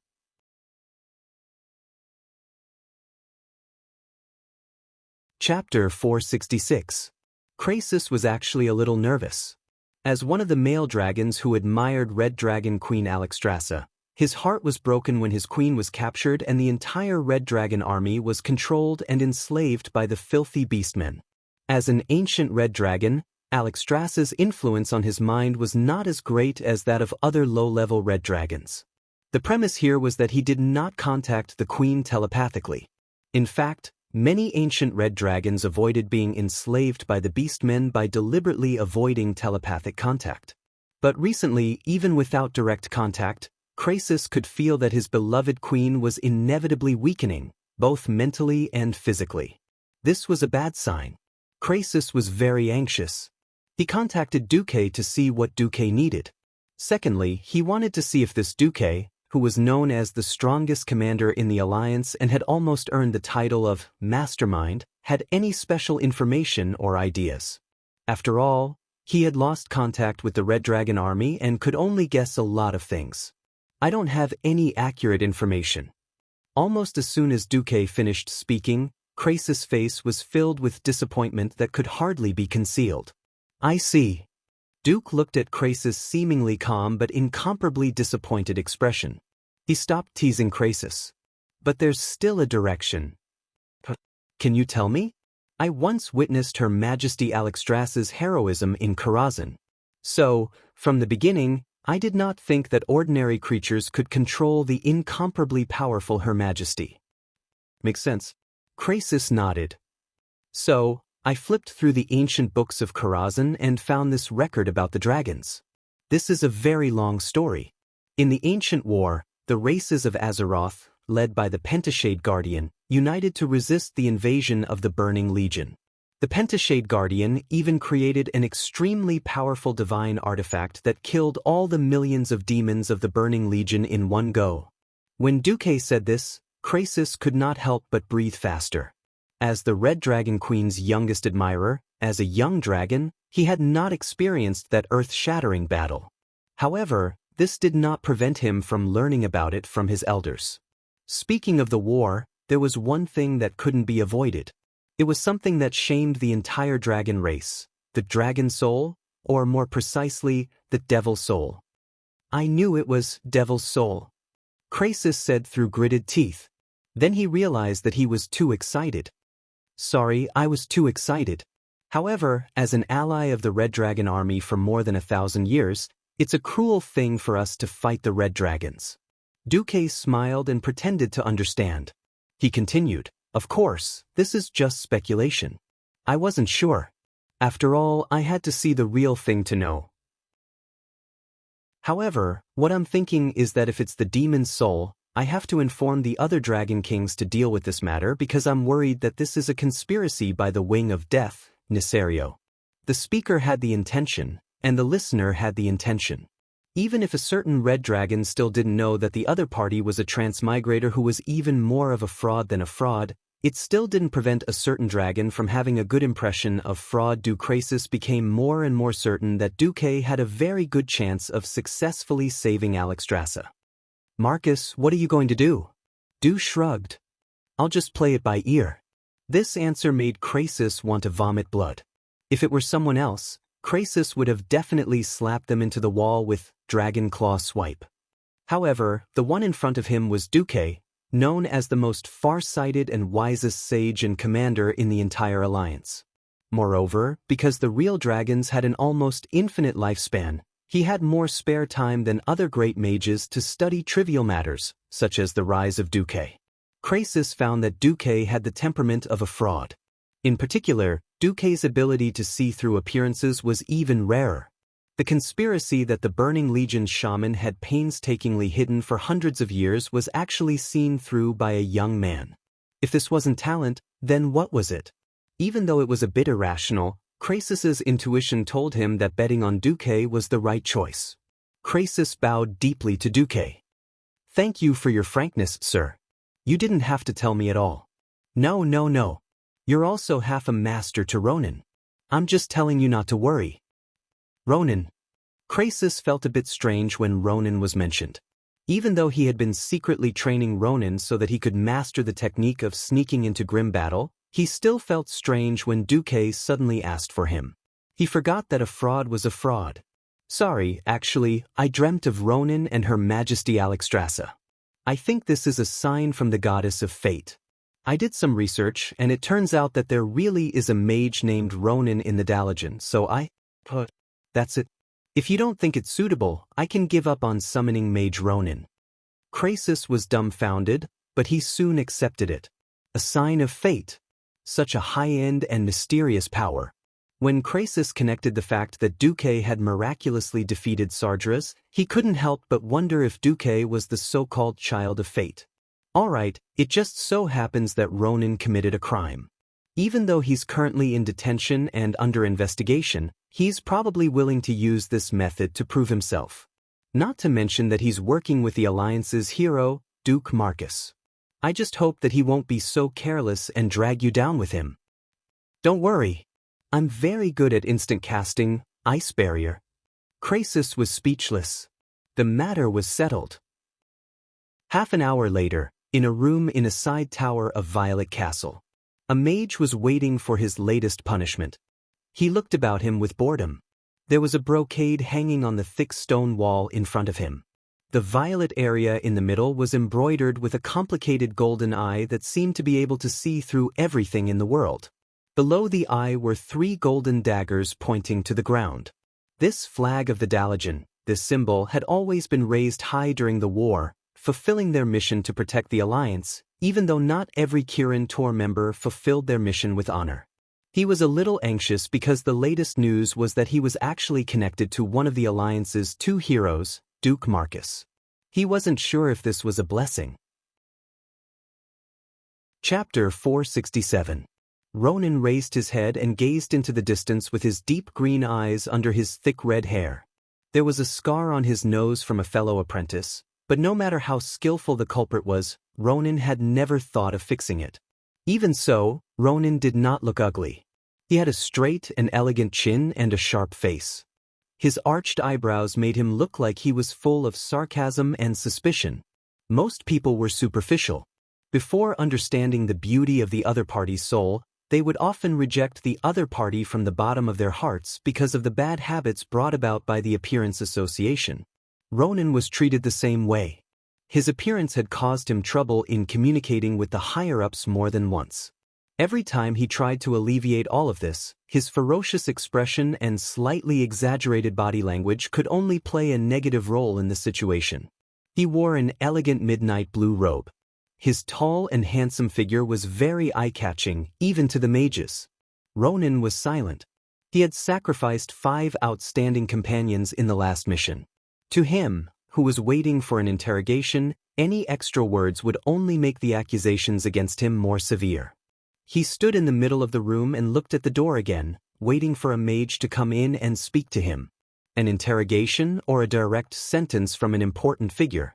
The door, which seemed to be made of solid metal, disappeared without a sound. It was the same for a door made of magic. It was controlled by a magic program that normal mages could not understand.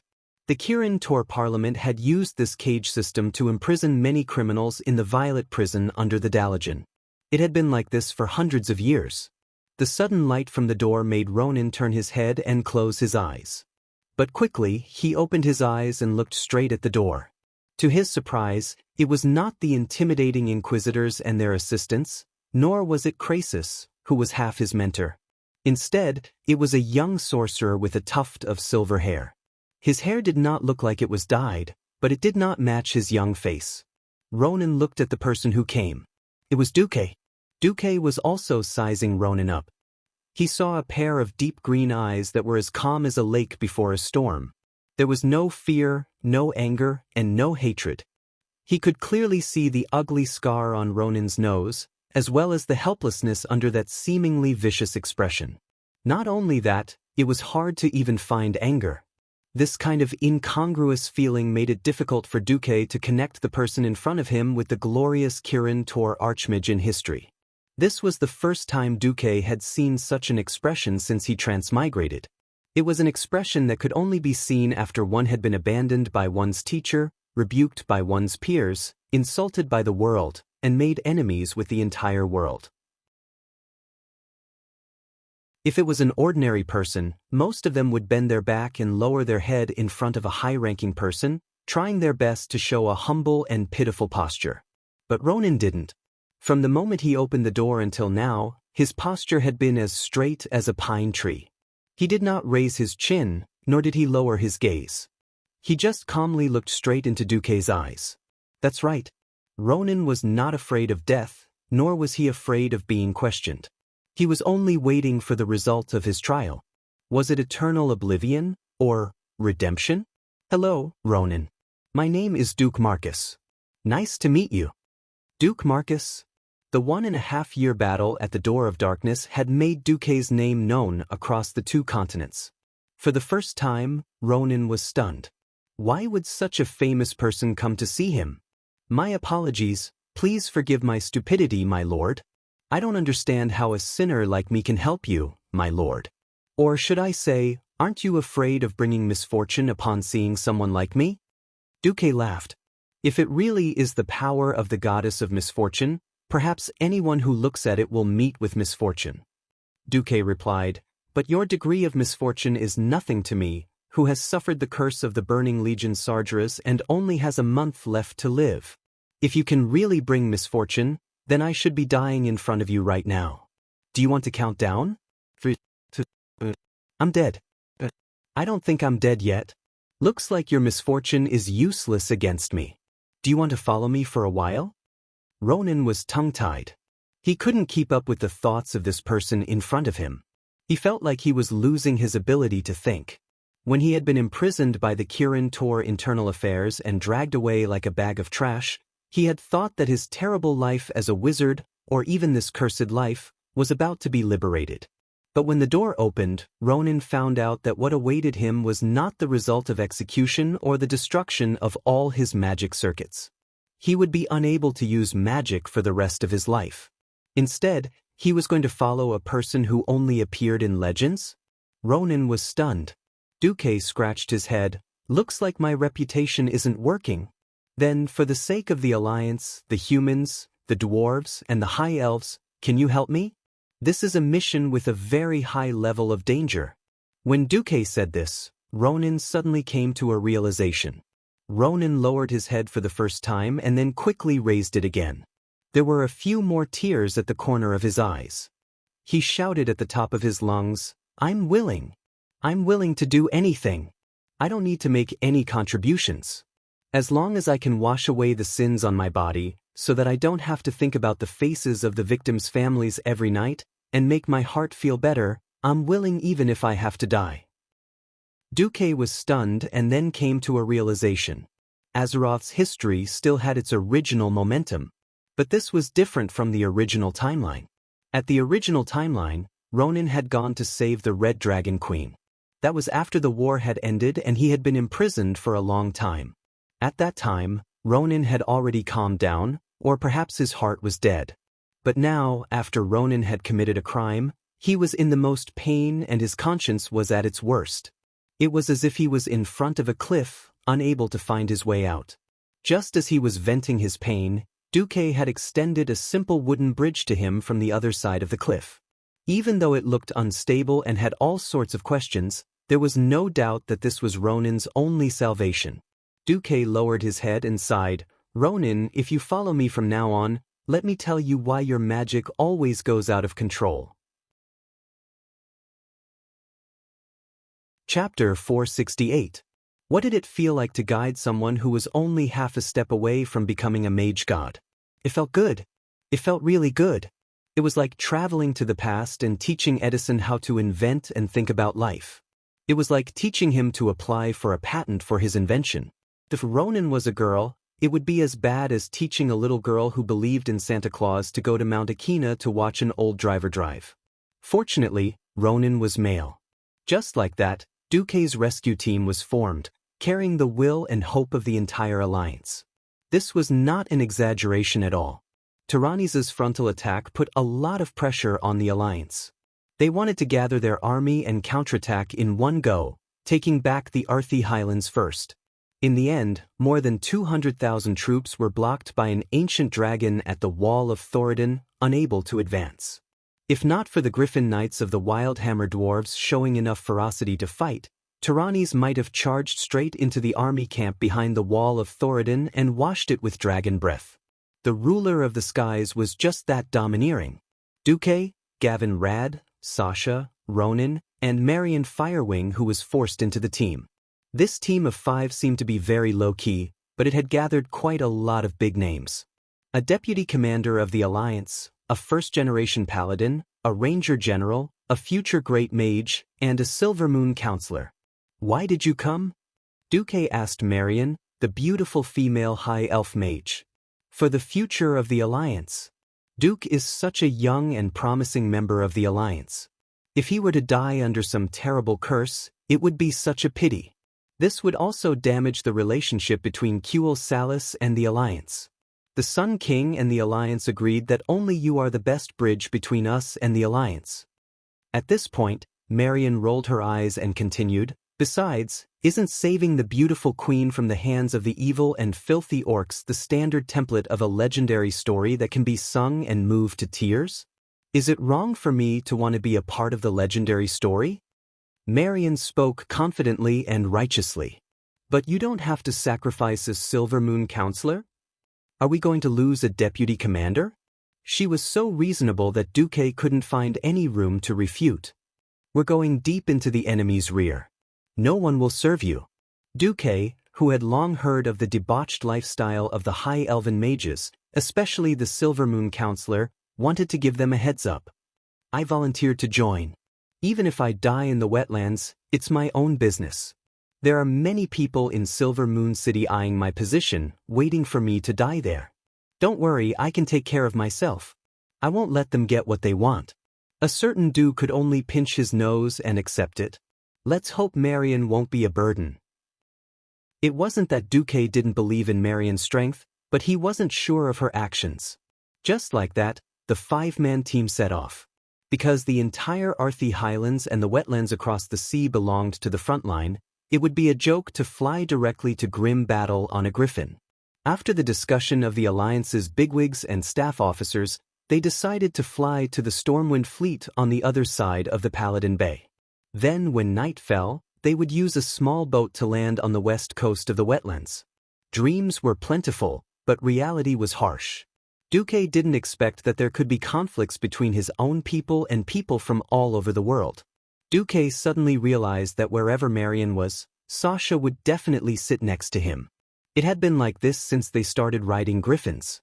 Sasha insisted on riding with him no matter what, but in the end, Marion and Gavin Rad shared the same griffin.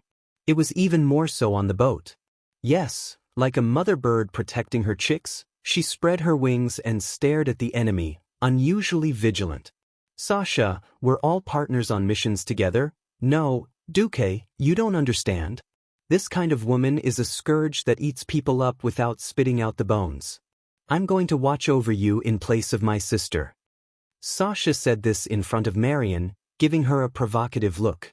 Marion didn't care at all. This is Windrunner's misunderstanding of the Silver Moon Council. "No, Duque, Marion is one of the 7 sisters of the Silver Moon Salon, a famous socialite. If I had known that she was also a member, I would have firmly opposed it. It seems like you have a deep prejudice against me. In the salon, we discussed high art, including poetry and music." "Liar. Keep lying. Moreover, Sir Marcus didn't even set a marriage with your sister. Even if I wanted to pursue him, I would do it openly." With that, Marion giggled and puffed out her chest. It was a very sexy mage robe with a heart hollowed out at the chest. Just like that, it immediately revealed how shocking the deep ravine was. Moreover, so what if we have a marriage? We high elves don't pay attention to so-called etiquette. Polygamy, is also a very common thing. It's just that there can only be one who inherits the position and reputation of the elder. So, even if it's you, Sasha, you can still steal your sister's man. You're shameless. Sasha was furious. Especially when Sasha turned her head and saw that Ronan's eyes were a little straight, she only retracted her gaze with a red face when she saw it. Gavin Rad. This noble wastrel holy knight didn't hide his admiration for Marion at all, in the form of whistling. Originally, for a moment, Sasha had lost all hope in Duque's willpower. However, the two ladies were stunned. Duque was very calm. He looked at Marion's pair of peaks, calm and serene, without excitement or embarrassment. It was as if he was admiring a passable work of art. Duque, why did you? Sasha was stunned. Duque blinked. This is a very common attire. That's right. This level of exposure can make a veteran of 10 terabytes of romantic action movies like me get excited and have a nosebleed? You're looking down on me too much. Even elementary school animals wouldn't freeze at this level. Yes, the righteousness on the face is to hide the filth in the heart. That's right. That's it. It just so happened that Mediv still had a lot of moral integrity left, and Duke now looked like a saint. Sasha was a little surprised. To avoid alarming the tribe, the ship chose to dock at night. A speedboat sent the group of 5 to the shore in the night, probably near the future Menethil port. Then, a group of sailors sent them and their horses ashore. After getting off the ship and stepping onto the shore of Cosmodon, the group entered an environment where beastmen walked everywhere and dragons flew in the sky. So, they bickered a little on the ship, but once they got off, everyone quietened down. Chapter 469. On the battlefield, the situation was extremely heated. After suppressing the alliance at the Saladin Wall, the Horde desperately needed a diversion to vent their anger. Of course, Orgrim found one. Of course, it was Dan's betrayal. Orgrim immediately mobilized the two brothers, Rend Blackhand and Maim Blackhand, and led 50,000 men to chase after Dan's Twilight Hammer and Storm Predator clans. Apart from that, there were also many Dragon Knights. The chairman was right. To defend against foreign aggression, one must first pacify internal affairs. Orgrim did this in a comical manner. He wanted to quickly deal with Dan, and then endure until winter. When more orcs came from the Dark Portal, he would regroup next spring and attack Lordaeron again. After all, with the Earthy Highlands as a bridgehead, there would be no need to fight those disgusting naval battles and land battles. If all else failed, they would open a road to the hinterlands through the high-altitude mountains between the Earthy Highlands and the hinterlands. It all depended on how the Alliance defended the long front. Unfortunately, his opponent was Duque. Duke's goal was to kill as much as possible of the tribe's strength. Even when he was not here, there were still legends about him. Duke, who was no longer around, but his plan still had epic-making guidance. That's right, Orgrim's last 10,000 men did indeed cross the Alterac Mountains day and night to avoid the Alliance's pursuit. They crossed the entire hinterlands and returned to the Sea-Viewing Cliff. At the Sea-Viewing Cliff, Dan did indeed destroy many ships, but there were still many left. After 3 days of hard labor, Orgrim finally managed to gather enough ships for 13,000 orcs and 1,000 trolls to cross the sea. Since he sent out the Blackhand brothers, Orgrim naturally wanted to return to the wetlands. After reorganizing the clans, he would regroup and stabilize the front line of the Earthy Highlands. Orgrim gritted his teeth and swore that he would learn from the humans and build a bunker. That's right. He would build a fortress on the east side of the Saladin Wall that the humans would have to sacrifice 100,000 lives to take down. Unfortunately, his grand plan was not realized before he suffered a heavy blow. Thinking about it, Duque knew that Orgrim could only return to the southern continent from the hinterlands, so how could he not have a backup plan? Moreover, it seemed like the heavens were not interested in protecting these foreign butchers of the Horde. Just half an hour after Orgrim's fleet set sail, they ran into a storm. In this day and age, any sailor with a modicum of experience would act according to the weather. Unfortunately, Orgrim's subordinates were all muscular men who relied on brute force to conquer the sea. They acted recklessly, and then they were punished. The gale raised a terrifying triangular wave that was at least 10 meters tall, easily capsizing all the small, newly built transport ships. Only the transport ships that were built earlier and in better condition barely survived the storm. However, after the storm subsided, Orgrim was ambushed by the Nagas and the Murlocs before he could even calculate his losses. Ha! In the name of our master, Duke Marcus, kill all those green-skinned creatures. Vara, the furious scale Naga priest, laughed heartily. Gala, kill all the orcs. Murloc Prophet Morgur yelled. Countless Murlocs rushed to the surface of the sea from the depth of 10 meters. The storm had little effect on the bottom of the sea. Basically, one could not feel the wind and waves 10 meters below the surface of the sea. Just now, the merfolk were simply picking up the human heads, drowning those who had drowned or those who had been thrown to the surface of the sea. Then, they cut off the heads and returned to the place designated by Duke to present the heads as a tribute. Now, countless Murlocs rushed to the surface of the water with crude weapons and climbed onto the low orc transport ships. They bullied the orcs who had been fighting against the storm for several hours and had exhausted their strength. They shook the not-too-wide orc transport ships, causing the orcs to lose their balance. On the shaking ships, the heavy weapons that the orcs were so proud of became a burden. One after another, the transport ships were captured by the Murlocs. No, Orgrim screamed at the top of his lungs. However, he could only watch the scene unfold from the flagship. There was nothing he could do. The great chief never thought that the last elites of the Blackrock clan would be buried here. After all, this was the last group of Blackrock orcs who had fought against the Draenei. They had rich experience and the strongest physique. They were the elites of the elites. They defeated the Draenei who played with the Holy Light. They were the vanguard of the expedition to Azeroth. They had killed more than 100,000 humans in the Elven Forest, killed the long-eared High Elves, destroyed Alterac, fought under Lordaeron, and attacked the north camp of the Alliance. They had never surrendered to any enemy, but because they were not good at swimming, they were going to die here? Great Chief, let's go! Torghese of the Dragonmaw clan rode his dragon and swooped down at high speed. He let the dragon hover in the air. The dragon turned its snake-like neck and let out a threatening roar at the Murlocs in the distance. Unfortunately, there was only one dragon, and it had followed to cover the Great Chief. A normal red dragon did not have the stamina to stay in the air for so long. Only a dragon over 1,000 years old could cast an anti-gravity spell on itself, allowing its huge body to hover in the air effortlessly. Great Chief, let's go! The damned Murlocs are already digging at the bottom of the ship, Orgrim's personal guard captain, Temuk, said. Dragons were the rulers of the sky, but not the king of the sea. No matter how strong the dragon's breath was, it could not evaporate the entire endless sea. As for the Murlocs digging at the bottom of the ship under Maugur's command, the dragon could not do anything. No, I can't abandon you. Orgrim's eyes turned red as he looked at his brothers who had accompanied him for more than 10 years.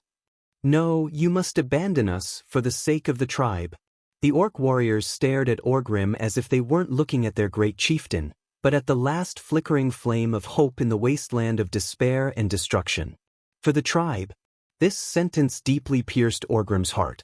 It was not that these brothers of the Blackrock tribe did not know how terrible the situation was, nor did they not know who caused their world to wither and die, but they still silently raised their weapons and continued to fight. They did this for only one reason, for the tribe. They were wrong. They trusted the wrong ghoul, and they also started a wrong war. But for the continuation of the tribe, they could only make mistakes again and again. But no one regretted it because of the same reason, for the tribe. Chapter 470. Orgrim was agitated. Orgrim, who had returned to the wetlands alone, was almost in a frenzy. He mobilized all the resources at his disposal and launched an irrational attack on the Alliance. In Dan Morrow, Orgrim mobilized 100,000 beastmen laborers, ignoring the harassment of the dwarven assault team and forcefully breaking open the mountain. If the Iron Forge relied on the entire mountain, then the tribe would use brute force to destroy the entire mountain. In the wetlands, Orgrim stayed in the grim battle fortress for 3 days. The news that came out was that the furious chief had the Beastman Warlock Necros inflict the cruelest soul torture on the Red Dragon Queen. In the end, Orgrim managed to squeeze out a few Red Dragon fighters who were in hiding. Karantas, Gahiren, Christasa, Hilstrasa. 2 males and 2 females. Unable to endure the faint waves of pain that their queen transmitted through her soul, the 4 dragons jumped out on their own and landed in the tribe's bowl. As a result, the tribe now had 5 ancient dragons, or at least close to the ancient level. These 5 giant dragons harassed the Alliance's defense line day and night. The entire Alliance was in a heated argument over whether or not to kill these red dragons who had become enemies. Did the Alliance have no backup plan? Definitely not. In a throne meeting at the command center near South Shore, King Salas of Stromgard, whose country had officially been destroyed, was furious. Bang, bang, bang. He slammed the table. Those damned red dragons have fallen into the abyss of evil. I don't want to hear anything about being kind. The truth is that these giant lizards went crazy for their queen. They burned down our home and our capital. 5 dragons. They are enough to destroy every city on this road except for Dalajan and Silvery Moon. Every one of them understood Salas's rage. King Lang and General Haas, whose country had also fallen and their capital destroyed, resonated deeply. King Xion Grayman of Gilneas was the most shocked. Among the remaining Alliance capitals, his home was the weakest and closest. What are we waiting for? If we gather all the advanced mages from the Dalajan and Kuel Salas, we won't have any problem killing these dragons. Antonidas and Prince Chaos, who was attending the meeting as a representative, had the darkest faces. In the end, it was Antonidas who spoke. If they are willing to land and fight us, we can still kill these 5 red dragons. There are 2 problems. First, will they obediently land on the ground and bombard us? Everyone's expression turned ugly. Secondly, before you make this decision, please take a look at the list of dragons we have collected about the Red Dragon Legion. I must remind you that this list is not complete. There were 40 to 50 red dragon names displayed on the projection screen. Half of them were male and half were female. At the end of the name, the age of the dragon was also roughly stated. Dragons were divided into 12 levels according to their age, starting from the weakest hatchlings to the archaic dragons like Alexstrasza, also known as the strongest guardian dragons of the primordial dragons. Basically, for pure-blooded dragons, age was a symbol of strength. Looking at such a large group of dragon brothers, sisters, and sisters, from the very old to the primordial dragons, even the most arrogant king would lose his temper. Then what do? Wait for death one by one? The old Xion spread his hands in despair. If Duque can save the Red Dragon Queen. Anduin Lothar whispered. Kudrin Wildhammer shouted, isn't it just a fortress? Find a cloudy night with no moonlight, I'll gather all the Wildhammer dwarves and mount a griffin for a surprise attack. Krasis, who was beside Antonidas, finally couldn't help but speak. Please, do you think that Queen Alexstrasza, who participated in the primordial war and killed tens of thousands of demons, is tied up in a fortress by a thumb-thick chain, waiting for you to rescue her? Then what's going on? Dwarves had always been the negative example of the word patient. Kudrin had a look of, I'll give you 10 seconds to solve the riddle, and if you don't tell me the answer, I'll flip the table. Krasis added, Sir Marcus isn't very sure himself, but he has a direction. Krasis didn't dare to say the word demon's soul, because he had a bad feeling, as if someone was manipulating Alexstrasza's fall. What the hell, in the end, we still have to trust that brat Duque. King Xion muttered. King Terenas narrowed his eyes. Our vice commander has always done a good job. Why can't we trust a hero who has proven himself to the world? During this period of time, the cleanup of the horde in the Tirisful Glades was quite effective. There were already 15,000 orcs who had their heads chopped off. Tashin's orc head at the north gate of Lordaeron was not a lie. Xian snorted, tacitly agreeing. The big shots of the Alliance still felt quite helpless. They didn't expect that in the end, they could only rely on Duque. How ironic. Hundreds of thousands of troops couldn't advance, and they could only wait for a young man who might die to save himself, the whole Alliance, and the whole world. Duke wasn't too clear about what was going on in the outside world. He could only understand what was going on in the outside world through magic communication when he stopped to set up camp. Duque didn't dare to send too many messages, he was afraid that he would be detected. Some dragons were quite sensitive to magic fluctuations. He wasn't sure how many dragons in the Red Dragon army were actually working for the orcs, or were just doing their jobs. Duque didn't dare to take the risk. 4 days had passed. In this wetland full of swamps, the biggest threat was nothing more than annoying mosquitoes. Don't think that rolling around on the grass on a summer night is very romantic. When the mosquitoes swarmed you within a few minutes and stung all your exposed skin, you wouldn't be able to cry even if you wanted to. Of course, as a college student with some common sense, he prepared garlic and sulfur in advance. Garlic repelled mosquitoes, and sulfur repelled snakes and bugs. While Windsor was a ranger, she loved nature. Mosquitoes were a woman's natural enemy. At first, only Duque and Marion used their tents. Later, in order to save sulfur, Marion and Duque's tents were next to each other. Windsor, on the other hand, squeezed into Duque's tent. Don't think that anything could happen. With so many third wheels around, you could turn around and everyone would know. If you didn't look at the terrible swamp nearby, the constantly changing scenery made the journey quite poetic. Thanks to the swamp that could swallow people whole, the orcs weren't as vigilant as expected. Chapter 471. Ronin, I actually think that your teacher is a bit lousy. While resting, Duke was hiding under the shade of a tree as he complained. No, teacher treats me very well. Being abandoned by his teacher was a pain in Ronin's heart. He could not describe the feeling of being abandoned by the entire world. He answered Duque's question with an argument that even he could not convince himself. No, I mean, didn't he see the structure of your magic circuit? He actually gave you such a trashy magic circuit model? It's a miracle that you were able to reach the Morning Star realm. Ronin was shocked. Luo Ning was shocked. He had only cast spells twice and revealed the magic circuits on his arm. The magic circuit that could be seen on the skin was only the tip of the iceberg of the magic circuit in a wizard's body. It was only about 1%. How could Duque say that it was a miracle that he was able to reach the Morning Star realm? Ronin did not believe Duque alone, but before Duque, Crasus, who was like half a teacher to him, had told him so.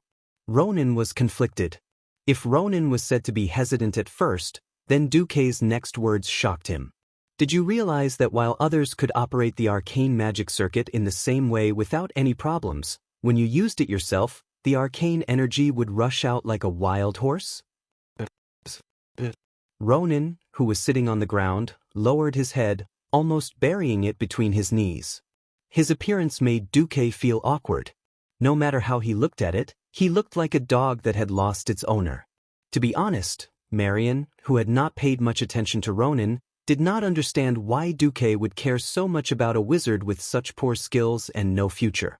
In Marion's eyes, even a high elf apprentice would be better than Ronin.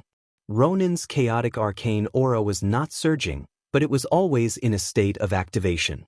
It reminded Marion of those idiots who had absorbed too much energy from the Sunwell and self-destructed. Marion was waiting to watch a good show. Duque's decision, however, was unexpected. Do you want to try my magic circuit model? It came from Antonidas, but I modified him a little. Luo Ning was stunned. Marion was stunned as well. The magic circuit model was one of the mage's greatest secrets. The strength of a mage was directly related to his magic circuit. Duque actually gave it away just like that? Duque softly chanted an incantation and transferred a series of runes and circuit models into Luo Ning's mind in the most direct way. Almost at the same time, Ronin let out a fanatical cry of surprise. The more complicated a magic circuit was, the better it would be. Of course, the simpler it was, the more useful it would be. The most important thing was that it had to be suitable for him. A person with heart disease would not be able to ride the fiercest horse. Similarly, a person with insufficient aptitude should obediently ride the slowest horse, or even a donkey. Ronin's mouth was wide open. It was the arcane throne. Ronin wasn't strong, but he didn't lack insight. He almost instantly recognized that this model was definitely from Antonidas. He lightly simulated it in his mind and immediately confirmed that it was the arcane throne of Antonidas, the chief archmage. But it was also different. Antonidas was most famous for his ice magic, so his arcane throne was the foundation of Ice Crown. The arcane throne that Ronin obtained, however, abandoned all external output and completely used arcane magic to serve arcane magic. Luo Ning was inexplicably shocked and cried out, "Duque, how did you know that I'm most proficient in arcane magic?" Duque smiled.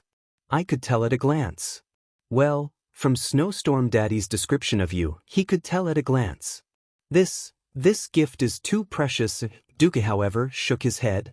"First of all, this isn't the complete arcane throne. This is just a model to inspire you and provide you with reference. I'm just giving you some pointers so that you can see your own path clearly. Your previous model was too lousy and couldn't make use of your characteristics at all. Those guys also overemphasized the skills of controlling magic, which is a waste of your talent. Talent? The magic output of your arcane circuit is at least 50 times that of a mage of the same level, so when you cast spells, you only feel that your magic power suddenly rushes out, and all the skills you learned are useless. The result is loss of control and explosion. For example, your arcane impact with one layer is like someone else stacking 10 layers, and the effect becomes arcane explosion. Luo Ning raised his head and stared at Duque in shock. He was completely stunned. Duque pointed out the crux of his problem, leaving no room for him to refute. "Then I need to," Duque said earnestly. "First of all, you need to get used to your magic power output. Just use it as powerful as possible. If you can use Arcane Missile Storm, don't use Arcane Missile. If you can use Arcane Explosion, don't use Impact. Then you can slowly adjust your magic circuit and find the balance between power and control." "Then is there any way?" "No, you have to find your characteristics first. You have to know who you are. Only by understanding your abilities and talents in all aspects can you start to find the direction of your development. That is the path that belongs to you. All the magic training in the Dalajan is actually just a method. However, that method is for ordinary magic apprentices and mages. It's not for you, who is too talented." "I understand." Luo Ning stood up and bowed deeply to Duque. "You always failed because you used the wrong method. The method varies from person to person. Only by following the path that belongs to you can you find the method that suits you. But the method that suits you doesn't necessarily mean that you will reach the end of the magic path. After all, everyone's destination is completely different." Duque raised his hand lightly. In an instant, 9 magic energy balls appeared above Duque's head. Arcane, ice, and fire. 3 different types of power merged harmoniously in Luo Ning's hand, turning into 3 frost-fire arcane energy balls. Everyone could feel the shocking destructive power contained in these small balls. However, no one could feel the power spreading from a distance. Under Luo Ning and Marian's gazes, Duque stopped the fusion and cycle of magic, slowing down the entire cycle. The terrifying power dissipated silently, and the surrounding magic waves quickly calmed down. After 3 breaths, not a single trace of magic could be seen in the air. "After you recognize yourself, I can discuss the way of control with you." Chapter 472. Sasha was about to go crazy. On one hand, she couldn't contact her 2 sisters. If Aurelia and Servanas received the message, they would definitely rush over as soon as possible. However, the message she and her rangers sent to Tirisful Forest was like a stone sinking into the ocean. She wasn't worried about her 2 sisters' safety. In her heart, as long as they entered the forest, they would be the strongest.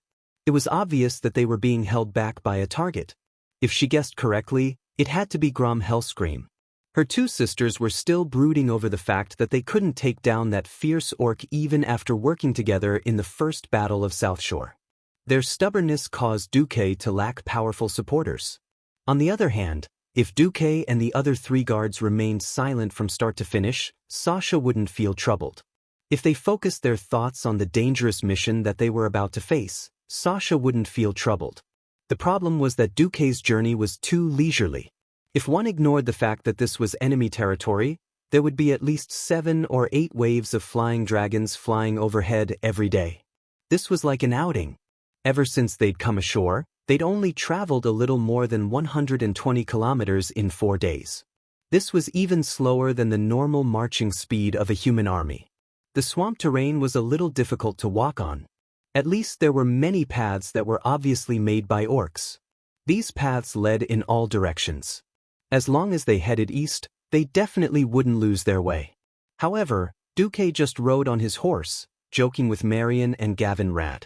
He occasionally gave Ronan some pointers, but he refused to speed up.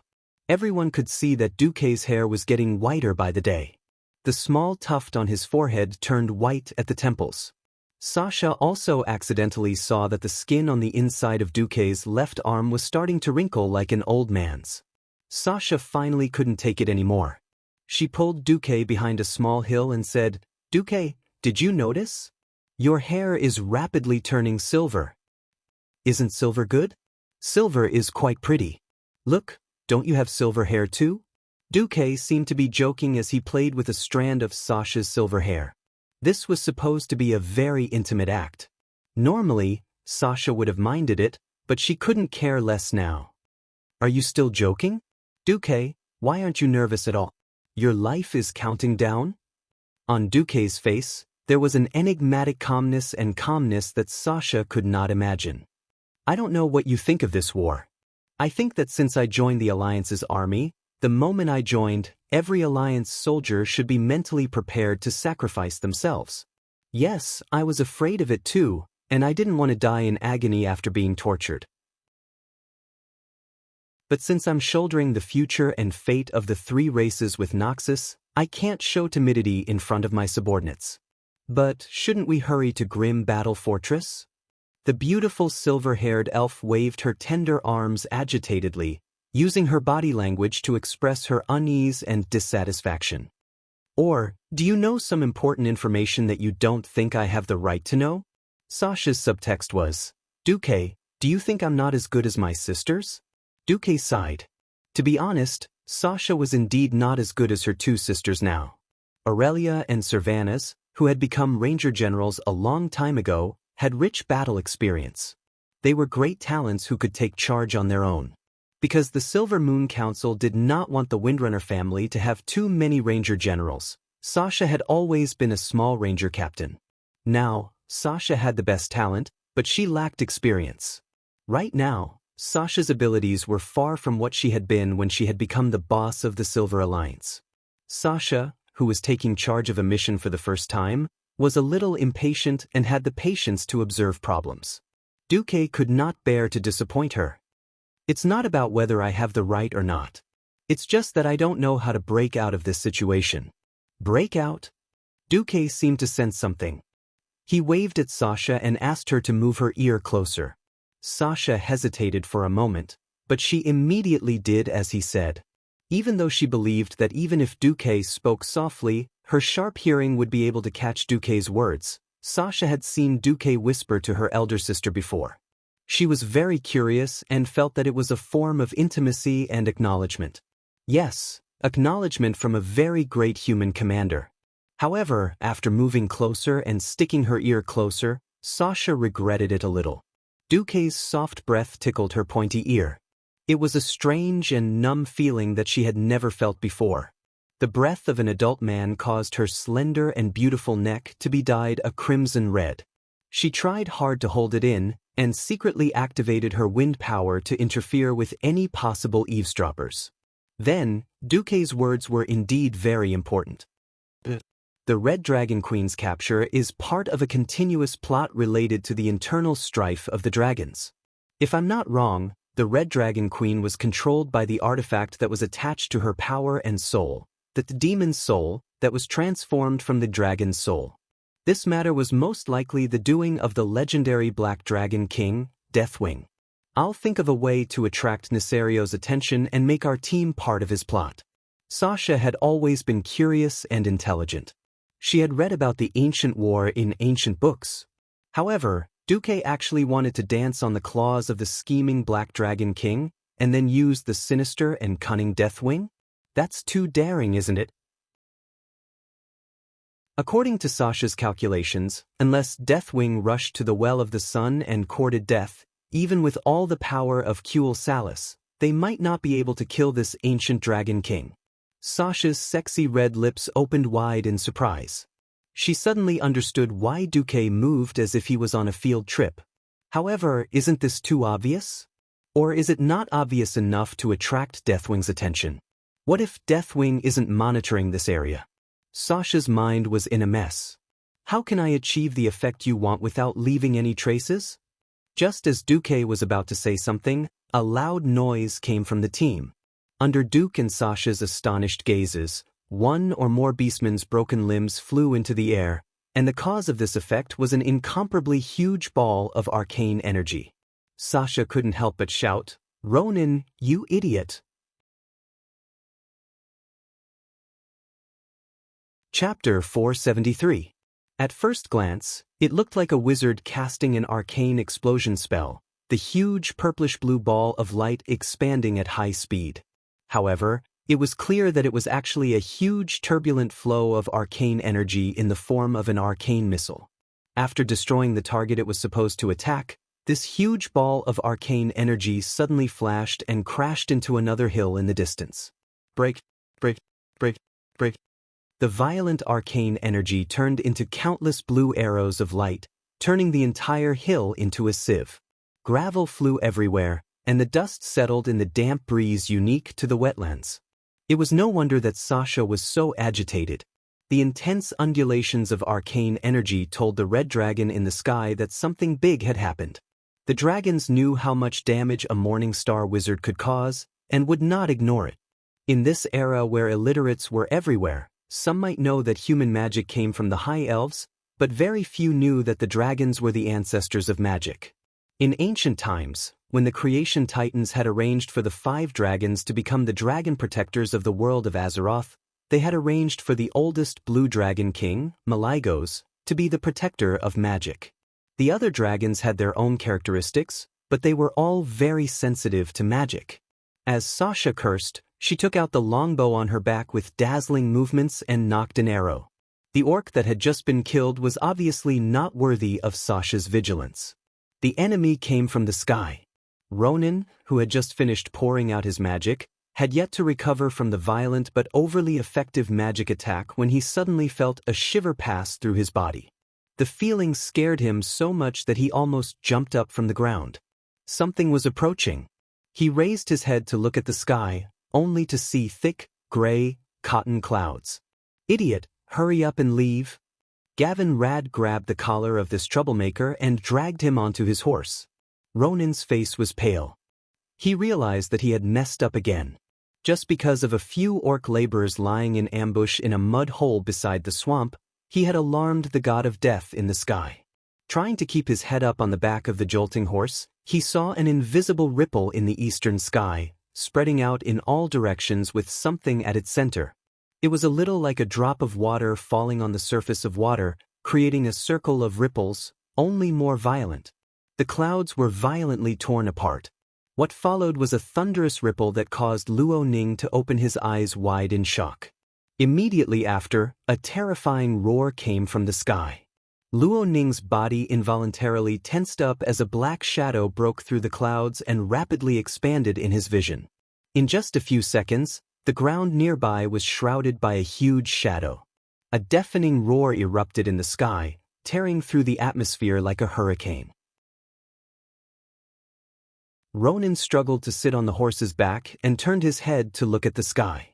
Unfortunately, this time he saw a scene from hell. A giant dragon covered in flames filled the sky, grabbing Ronin's warhorse that was still struggling and neighing in its front claws.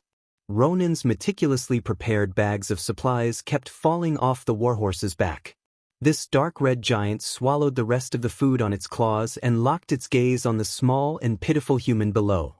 On its shoulders sat a ferocious-looking green monster with long fangs and a battle axe in its hand.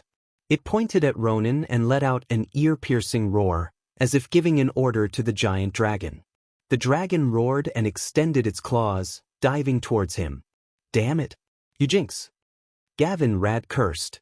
He did not hide his hatred for Ronin at all. Even though Ronin was not facing the Holy Knight, he could still feel the Holy Knight's anger. It was no wonder that Gavin Rad was angry. Ronin was a troublemaker. If he did not provoke him, he would be a young dragon that was over 1,000 years old. According to the reports, this was the strongest red dragon in the entire wetlands. All the older dragons with independent names had gone to attack the Hillsbrad foothills. It couldn't get any darker. Awala Malasada. At this moment, Marion Firewing, who was not far from them, released an even more violent chain of spells.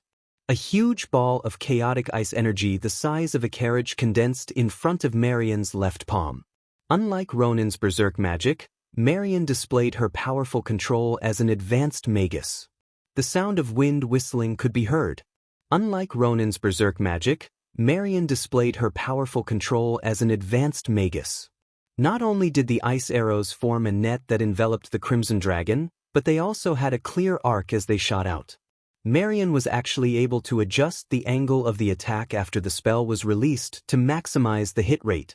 The giant dragon that was already in a diving state was indeed worthy of its title as a 1,000-year-old dragon. It seemed like it could not change its direction at all, but with just a flap of its wings, it suddenly climbed more than 30 meters.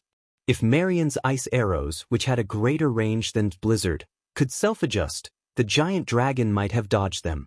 Even so, the giant dragon still managed to dodge most of the ice arrows. As for the remaining small portion, the giant dragon directly used its dragon breath to cancel them out. Except for two, it was obvious that these two ice arrows were Marion's greatest trump card. They looked exactly the same on the surface, but contained at least 10 times the ice element of an ordinary ice arrow. Not only was it powerful, it could also accelerate. A moment ago, it was as fast as a bird, but in the next instant, it had turned into 2 shooting stars that shot at the orc on the dragon's back. How could a mere Dragon Maw orc withstand the attack of a veteran Radiant Moon mage? In a breath's time, the orc had already turned into an ice sculpture. Just the tremors of the giant dragon's ascent had already caused the ice sculpture to crack and crumble, turning into ice crystal dust that dissipated in a few breaths' time. Unfortunately, this was already the limit of what Marion could do. If it was a head-on battle on land, the victor would only be known after the fight. However, an elven mage who could not fly against a giant dragon that could freely soar and perform all sorts of tactical maneuvers would only put Marion at a disadvantage. Even though Duque had rushed over and fired a barrage of arcane missiles at the giant dragon, it was still unable to stop the giant dragon from soaring into the sky. The giant dragon circled around 300 meters in the air, its terrifying yellow pupils carefully sizing up the 3 mages below. Apologies, Alliance mages, I have to report your existence to Necros. The pupils of everyone in the team of 5 shrank. Chapter 474. Unlike the others, Duque completely ignored Ronin.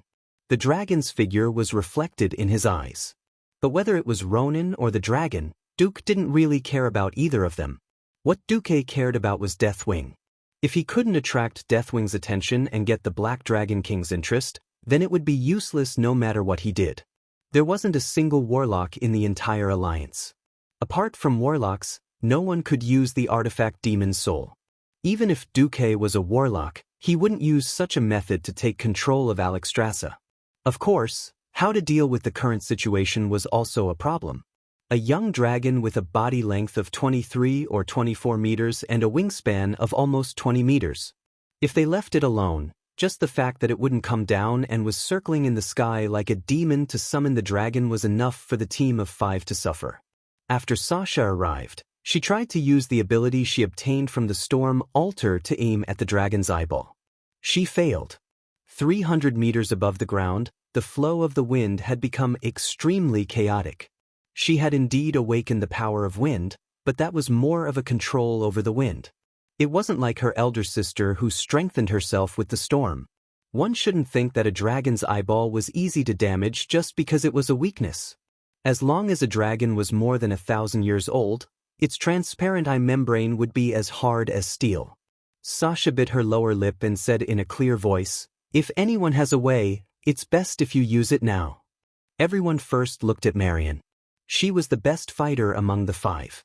But the radiant moon mage spread her hands. "It's too far." Everyone noticed that Marion said it was too far, not that they couldn't fight.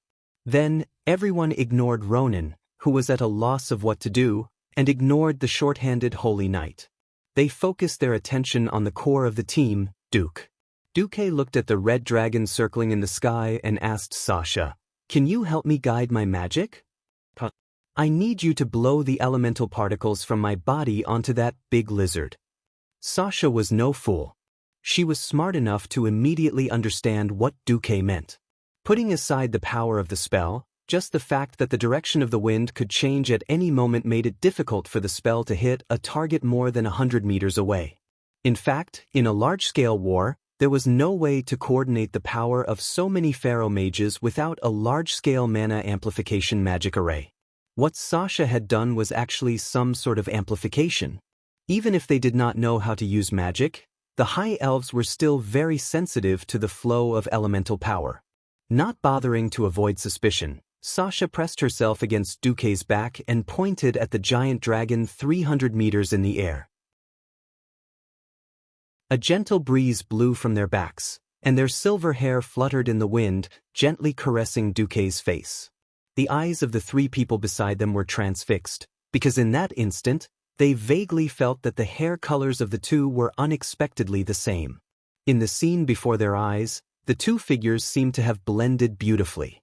Even with a beauty hugging him from behind, Duke did not have the time to be distracted. He carefully sensed the trajectory of the fire elemental particles that he had released. In his retina, he could see the system Elf rapidly calculating the trajectory of the shot with a 3D model. Wind direction, wind speed, fire elemental particles, all the data flashed in Duke's mind. This time, Duke raised his right hand, which was under Xianxia's jade arm. Their arms overlapped. Duke then raised his left hand and placed it on Xianxia's right arm. He softly chanted an incantation, and a fireball the size of a basin condensed in front of their fingertips. The fireball was very small, so small that it was about the size of a magic apprentice who had just learned fireball. With a soft bang, the fireball flew out. Amateurs enjoyed the show, while experts appreciated the artistry. Gavin Rad was just an onlooker, but Marion and Ronan's eyes were glued to the small fireball. The fireball shot up into the sky with an eye-catching tail of flames. If it were a magic apprentice's fireball, it would probably dissipate after flying 30 meters. Duke's fireball was different. Although it looked like a bonfire in a brazier, the 2 realized that Duke's fireball did not dissipate at all after climbing 50 meters. There were still as many fire elemental particles after flying 50 meters. 100 meters passed. 200 meters. 250 meters. Only then did the fireball visibly shrink. It was not a visual reduction, but the elemental energy it contained had shrunk. At first, the dragon soaring in the sky had only roared to inform its compatriots to come help. It did not care about the fireball at all. From the dragon's point of view, human magic beyond a certain distance was just like the fireworks they played with, purely for show. It was wrong. The fireball still did not dissipate. Instead, it was getting closer and faster. It actually accelerated twice. Roar! The red dragon was furious. Using a fireball in front of a red dragon that specialized in fire was a provocation in itself. Not to mention that the small fireball looked like it could really hit it. Whoosh! Without hesitation, the red dragon spat out dragon breath in an attempt to melt the fireball. Something strange happened again. The small fireball actually made a turn in the air, drawing a dazzling arc, bypassing a large area of the dragon's breath. Then, it accelerated a third time, and finally, the fireball smashed into the giant dragon's lizard face. Red dragons were naturally resistant to fire.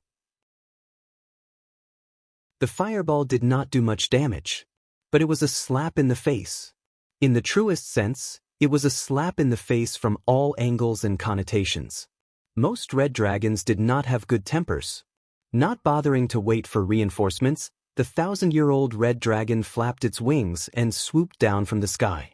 It wanted to teach these insignificant humans who dared to challenge its dignity an unforgettable lesson. As the dragon swooped down, everyone looked at Marion. This powerful counselor of the Silver Moon Council immediately displayed the power of a radiant moon great mage. Complicated arcane energy patterns that were difficult for outsiders to understand spread under her feet. The arcane energy condensed into lines that formed a magic array that was 10 meters in diameter and looked like a work of art in itself. Every inch of the magic array was flowing with mana at a high speed, constantly revolving at a high speed. Then, when the dragon swooped less than 50 meters from the ground, countless magic tentacles that looked like hooks suddenly appeared and netted the dragon. Chapter 475. It would be a joke to use magic to suppress a dragon that was known for its strength. Binding only needed to be controlled at the critical moment. The huge purple-blue energy arrow that Marion had condensed as much arcane energy as possible shot out from her arm that was held horizontally in front of her chest. A huge arrow over 5 meters long pierced through the air and shot towards the dragon. The dragon demonstrated to the team of 5 the terrifying power and superb control of the dragon. It had actually used some sort of berserk sorcery to expand its body by 30%, which was followed by an even more terrifying power. The tentacles that were made of magic made a crisp sound. In the blink of an eye, the dragon flapped its wings again and leaped 5 meters into the air. This was the 5 meters of life and death. At this pace, Marion's ultimate spell would not hit. At this moment, Xianxia made her move. Beauty like a pine tree. Bow like a full moon. 2 sharp arrows, enhanced by the power of the wind, shot straight at the crimson behemoth's head. 50 meters was not a short distance. It should have been faster than Marion's magic and hit the dragon's eyes first. However, the dragon's head suddenly moved at the moment of impact. A moment later, the arrow did not hit the target that Wenrisa had expected. Even though it did not hit the dragon's eyes, the 2 arrows that contained Sasha's full power still injured the dragon's eyelids. Roar! It was an unbearable cry of pain. This could only blind it, not kill it. At this moment, no one noticed that Duque had used the swamp beside him to stack arcane impact. Most mages could stack 4 to 5 layers of arcane impact, at most, but Duque had stacked it up to 12 layers. And he was using both hands, stacking 12 layers of arcane impact. The future Archmage Ronin was dumbfounded, and Marion, who was at the peak of the mystical domain and second only to the 2 kings of magic, was even more shocked. This control. Was Duque still human? The first arcane impact was released, but it didn't hit the dragon directly. Instead, it hit the left wing. Duque did not expect it to severely injure the giant beast. To the scales and thick skin of a 1,000-year dragon, a Morningstar wizard's magic was no different from a human's ordinary sword. It was a laughable method of attack. However, the impact from arcane impact instantly broke the balance of the giant dragon while Xianxia was blinded. The entire dragon was flipped over 45 degrees. The second wave of arcana techniques was unleashed. This was the real deal. A huge ball of arcane energy exploded on the dragon's head. It was as if an invisible and untouchable 100-meter-tall giant had clenched his fists and punched down from above. There was a rumbling explosion in the air. In the next second, the entire dragon was blasted down by this powerful impact. No more, no less. It was exactly 5 meters. This scene was very, very funny.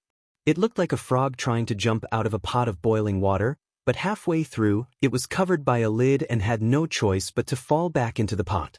This kind of coordination was something mortals could not imagine. It was as if the god of fate had said that the next step was for you to die. No matter how careful you were, how you dodged, or how you defended, you still fell for it. It was a mystical force that almost reached the level of fate. But Duque did it. Without Sasha and Duque's coordination, Marian's all-out attack would have sent the dragon flying laughably. With little mana left, Marian could only wait for death. But with the two of them, the dragon was like prey that had fallen into a trap, unable to struggle. Poo. This was the sound of a sharp blade cutting through flesh. The magic arrow passed through the snake-like neck. The top half went in, the bottom half came out, and the chest pierced through the heart, finally emerging from the dragon's back. Bang. This was the sound of a second explosion after the violent elemental force entered the dragon's body. A radiant moon great wizard. This was a power that was second only to the two strongest kings of magi. It finally exploded in the dragon's body, wantonly destroying its internal organs. The dragon's powerful life force was still supporting it, but the intense pain from its neck and lower body, as well as 1,000 years of battle experience, told this young dragon that it was destined to die. This was beyond the limits of what its body could endure. The huge and powerful heart was still beating vigorously. But the dragon's blood that should have been pumped out into the arteries began to spread from the heart due to the destruction of the ventricles. The dragon's blood, which mortals viewed as a treasure, shot out from the dragon's body that had already fallen 30 meters into the air. At this moment, no one in the team of 5 had the time to feel the joy of killing the dragon. They were shocked to see that the dragon's chest had already swelled up, and there was a clear, piercing red light between its ribs like the sun. The dragon was going to go all out. It wasn't just the dragon's breath. The dragon's entire body started to scoop towards the team of 5. This was a dragon's breath at 0 distance. The faces of the 5 in the team were all pale. Dragons had reverse scales. Touching it would enrage them. Now, it wasn't just a reverse scale. You wanted the dragon's life, it would be strange if you didn't drag it down with you. Time seemed to freeze. A distance of 30 meters could be covered in the blink of an eye for a dragon. No matter what decision he made, it was an instantaneous reaction. Gavin Rad, who had been watching the show, activated the paladin's invincibility. The power of holy light burst forth, and he turned himself into a giant golden egg. At least at the last moment, he stood in front of Duque. He got into a horse stance, raised his hammer, and assumed a defensive stance. Ronan and Marian were both mages. They flashed as far away as they could, followed by a beautiful ice barrier. Yes, these two opened the fridge. Only now did Sasha realize that her teammates were all shameless hooligans. 1 invincibility, 3 fridges. All of them could save themselves at critical moments. But she was a ranger. No matter how fast she ran, she could only run. How could she be faster than a dragon that was flying in the sky and diving at high speed? Sasha's pretty face lost all color. Her delicate face was almost the same color as her silver hair. She forgot to breathe and forget to run. She had simulated over 100 scenarios in her mind, but none of them could let her escape. The dragon was too fast, and the range of its breath was too wide. If a dragon of this level breathed down, the area within a 50-meter radius would definitely turn into a fiery hell. Not even a blade of grass would grow. Sasha was in despair. Chapter 476. Sasha couldn't help but cry out in her heart. Am I going to die? Is this the fear of death? No, I don't want to die. There are still many places I haven't been to. There are still many sceneries I haven't seen. How can I die here like this? No, I don't want to die. Who can save me? Big sister. Second sister. Fourth sister? Duque. Like a drowning person who was about to drown, Sasha's thoughts ran wild. This wasn't because Sasha was weak. It was because a ranger was a hunter and had too many limitations. Forget about the hunter's signature skill, feigned death. The so-called feigned death was just pretending to be a corpse to fool the enemy into thinking that you were really dead, so they wouldn't attack you. The problem was that this giant dragon's destructive breath was indiscriminate. Without a way to defend against the fire element and space to dodge, she could only rely on her own resistance to take it. Could Sasha's petite body take it? For a ranger who focused on agility and dodging, when there was no way to dodge, it was time to die. It was no wonder that Sasha was in despair. In the last second, Duque did a series of actions that would dazzle anyone's eyes. A special arcane explosion blasted a rectangular hole in the ground that was big enough for Sasha to hide in. Mud flew everywhere, and at the same time, a stench unique to the mud of the swamp spread. Duque pressed down on Sasha's shoulders with lightning speed. With unimaginable strength and speed, he pushed the dazed Sasha into the hole. He even stuffed something into Sasha's hands. Almost at the same time, a giant ice pillar appeared out of nowhere, stabbing into the ground between the two of them and the giant dragon. After Sasha was pressed into the hole by Duque, she leaned against the ice bed that had appeared out of nowhere. Her sky blue and almond-shaped eyes were wide open as she looked at Duque in disbelief. That moment seemed to last for eternity. Sasha swore that as long as she lived, she would never forget this moment. Everything at the edge of her vision had been dyed golden red. The sky, the atmosphere, the rising dust, and the flying bits of grass, all were dyed with the same ruinous hue. She could clearly feel the unparalleled heat coming from the ground and the ice bed. She could almost see that in the next moment he would turn into ashes right in front of her eyes. This handsome man who was almost as beautiful as her, the real lover of her elder sister, would die in front of her just like that, just to protect her? A very clear feeling of heartbreak filled all her emotional space. Seeing Duque's face that had suddenly become extremely handsome and pleasing to the eye, Sasha was completely stunned. Duque gave her a reassuring look, then opened his right palm, stretched out his 5 fingers, and activated the ice barrier in front of her. A trapezoid of ice that appeared out of thin air enveloped Duque, separating him from Sasha. Fridge. A mage's absolute defense. Unless one's elemental energy was too much weaker than the enemy's, a mage would be invincible during this period of time. The weight of the ice pushed Sasha deeper into the ground, flattening and compacting every inch of space around Sasha. As Sasha had already been pressed into this rectangular pit, she wasn't directly pressed by the ice. Instead, because of this, Sasha became even safer. An incomparably high temperature descended. First, it was her head, then her entire body. The temperature from the soil became even higher. If it was said that she felt like she was being roasted on a fire earlier, then now she felt like she was being thrown into the mouth of an erupting volcano. It was a terrifying feeling that her skin was about to be roasted just by touching it. She felt like she was stuck to the edge of the pit. Am I going to die? Sasha couldn't help but scream in her heart. But through the transparent ice, she saw Duke's expression frozen in the layer of ice. It was a gentle, reassuring smile. If you knew that I'm still going to be roasted to death after all that you've done, would you still smile so gently? Sasha continued to scream in her heart. At this moment, Sasha suddenly realized that her right palm was glowing. She turned her head in shock, only to realize that it was a very rare epic-level trigger shield accessory. A gentle barrier of light with a chilly aura covered Sasha like an eggshell, perfectly blocking the high heat that was pressing in from all directions.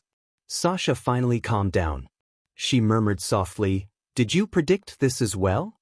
There was no longer any threat or fear. Sasha, who had finally relaxed, reached out her left hand and caressed it. She pressed it against Duque's right hand through the ice. Her face was also pressed against the ice, enjoying the special coldness. After the mage's ice barrier was activated, the mage was fixed inside like an ice sculpture. The mage inside seemed to have stopped everything, but in fact, his thoughts hadn't. His sight and senses were still working. If needed, the mage could also cancel the ice barrier in advance and regain his freedom. But Duque didn't do that. The ground suddenly shook violently. The earth was shaking, and the sand and stones were trembling. Because the 1,000-year-old red dragon that had already made its final attack was like a plane crashing. It was shoveling the soft ground with incredible speed. Rumble! A loud sound exploded under Duque and Sasha's feet, spreading further and further. The dragon's huge body shoveled away a lot of soil and stones, and splashed up a lot of mud in the swamp. The sound of the dragon shoveling the ground continued for a few seconds, and then there was a short pause. Then there was an intense rolling sound. After shoveling for a while, the dragon hit something like a boulder, and the shoveling turned into a rolling sound. How much time had passed? Xianxia didn't know. She only knew that when everything calmed down, the cool piece of ice that was gently pressing down on her body disappeared. She didn't know why, but they clasped their fingers together across the ice. Between Xianxia's two long legs, two warm human legs squeezed in. Luckily, at the last moment, Duze's left hand pressed on the ice above Xianxia's right shoulder, preventing his whole body from falling on top of her. Close. So close. They were so close that they could see every detail in each other's eyes and feel each other's breath. Their faces instantly turned red. Time seemed to freeze again. Suddenly, Gavin Rad's untimely shout came from afar. "Boss, are you okay?" You're tuning in to the Wang Lin's Journey YouTube channel. Don't forget to subscribe and join us on this journey to catch the most captivating stories.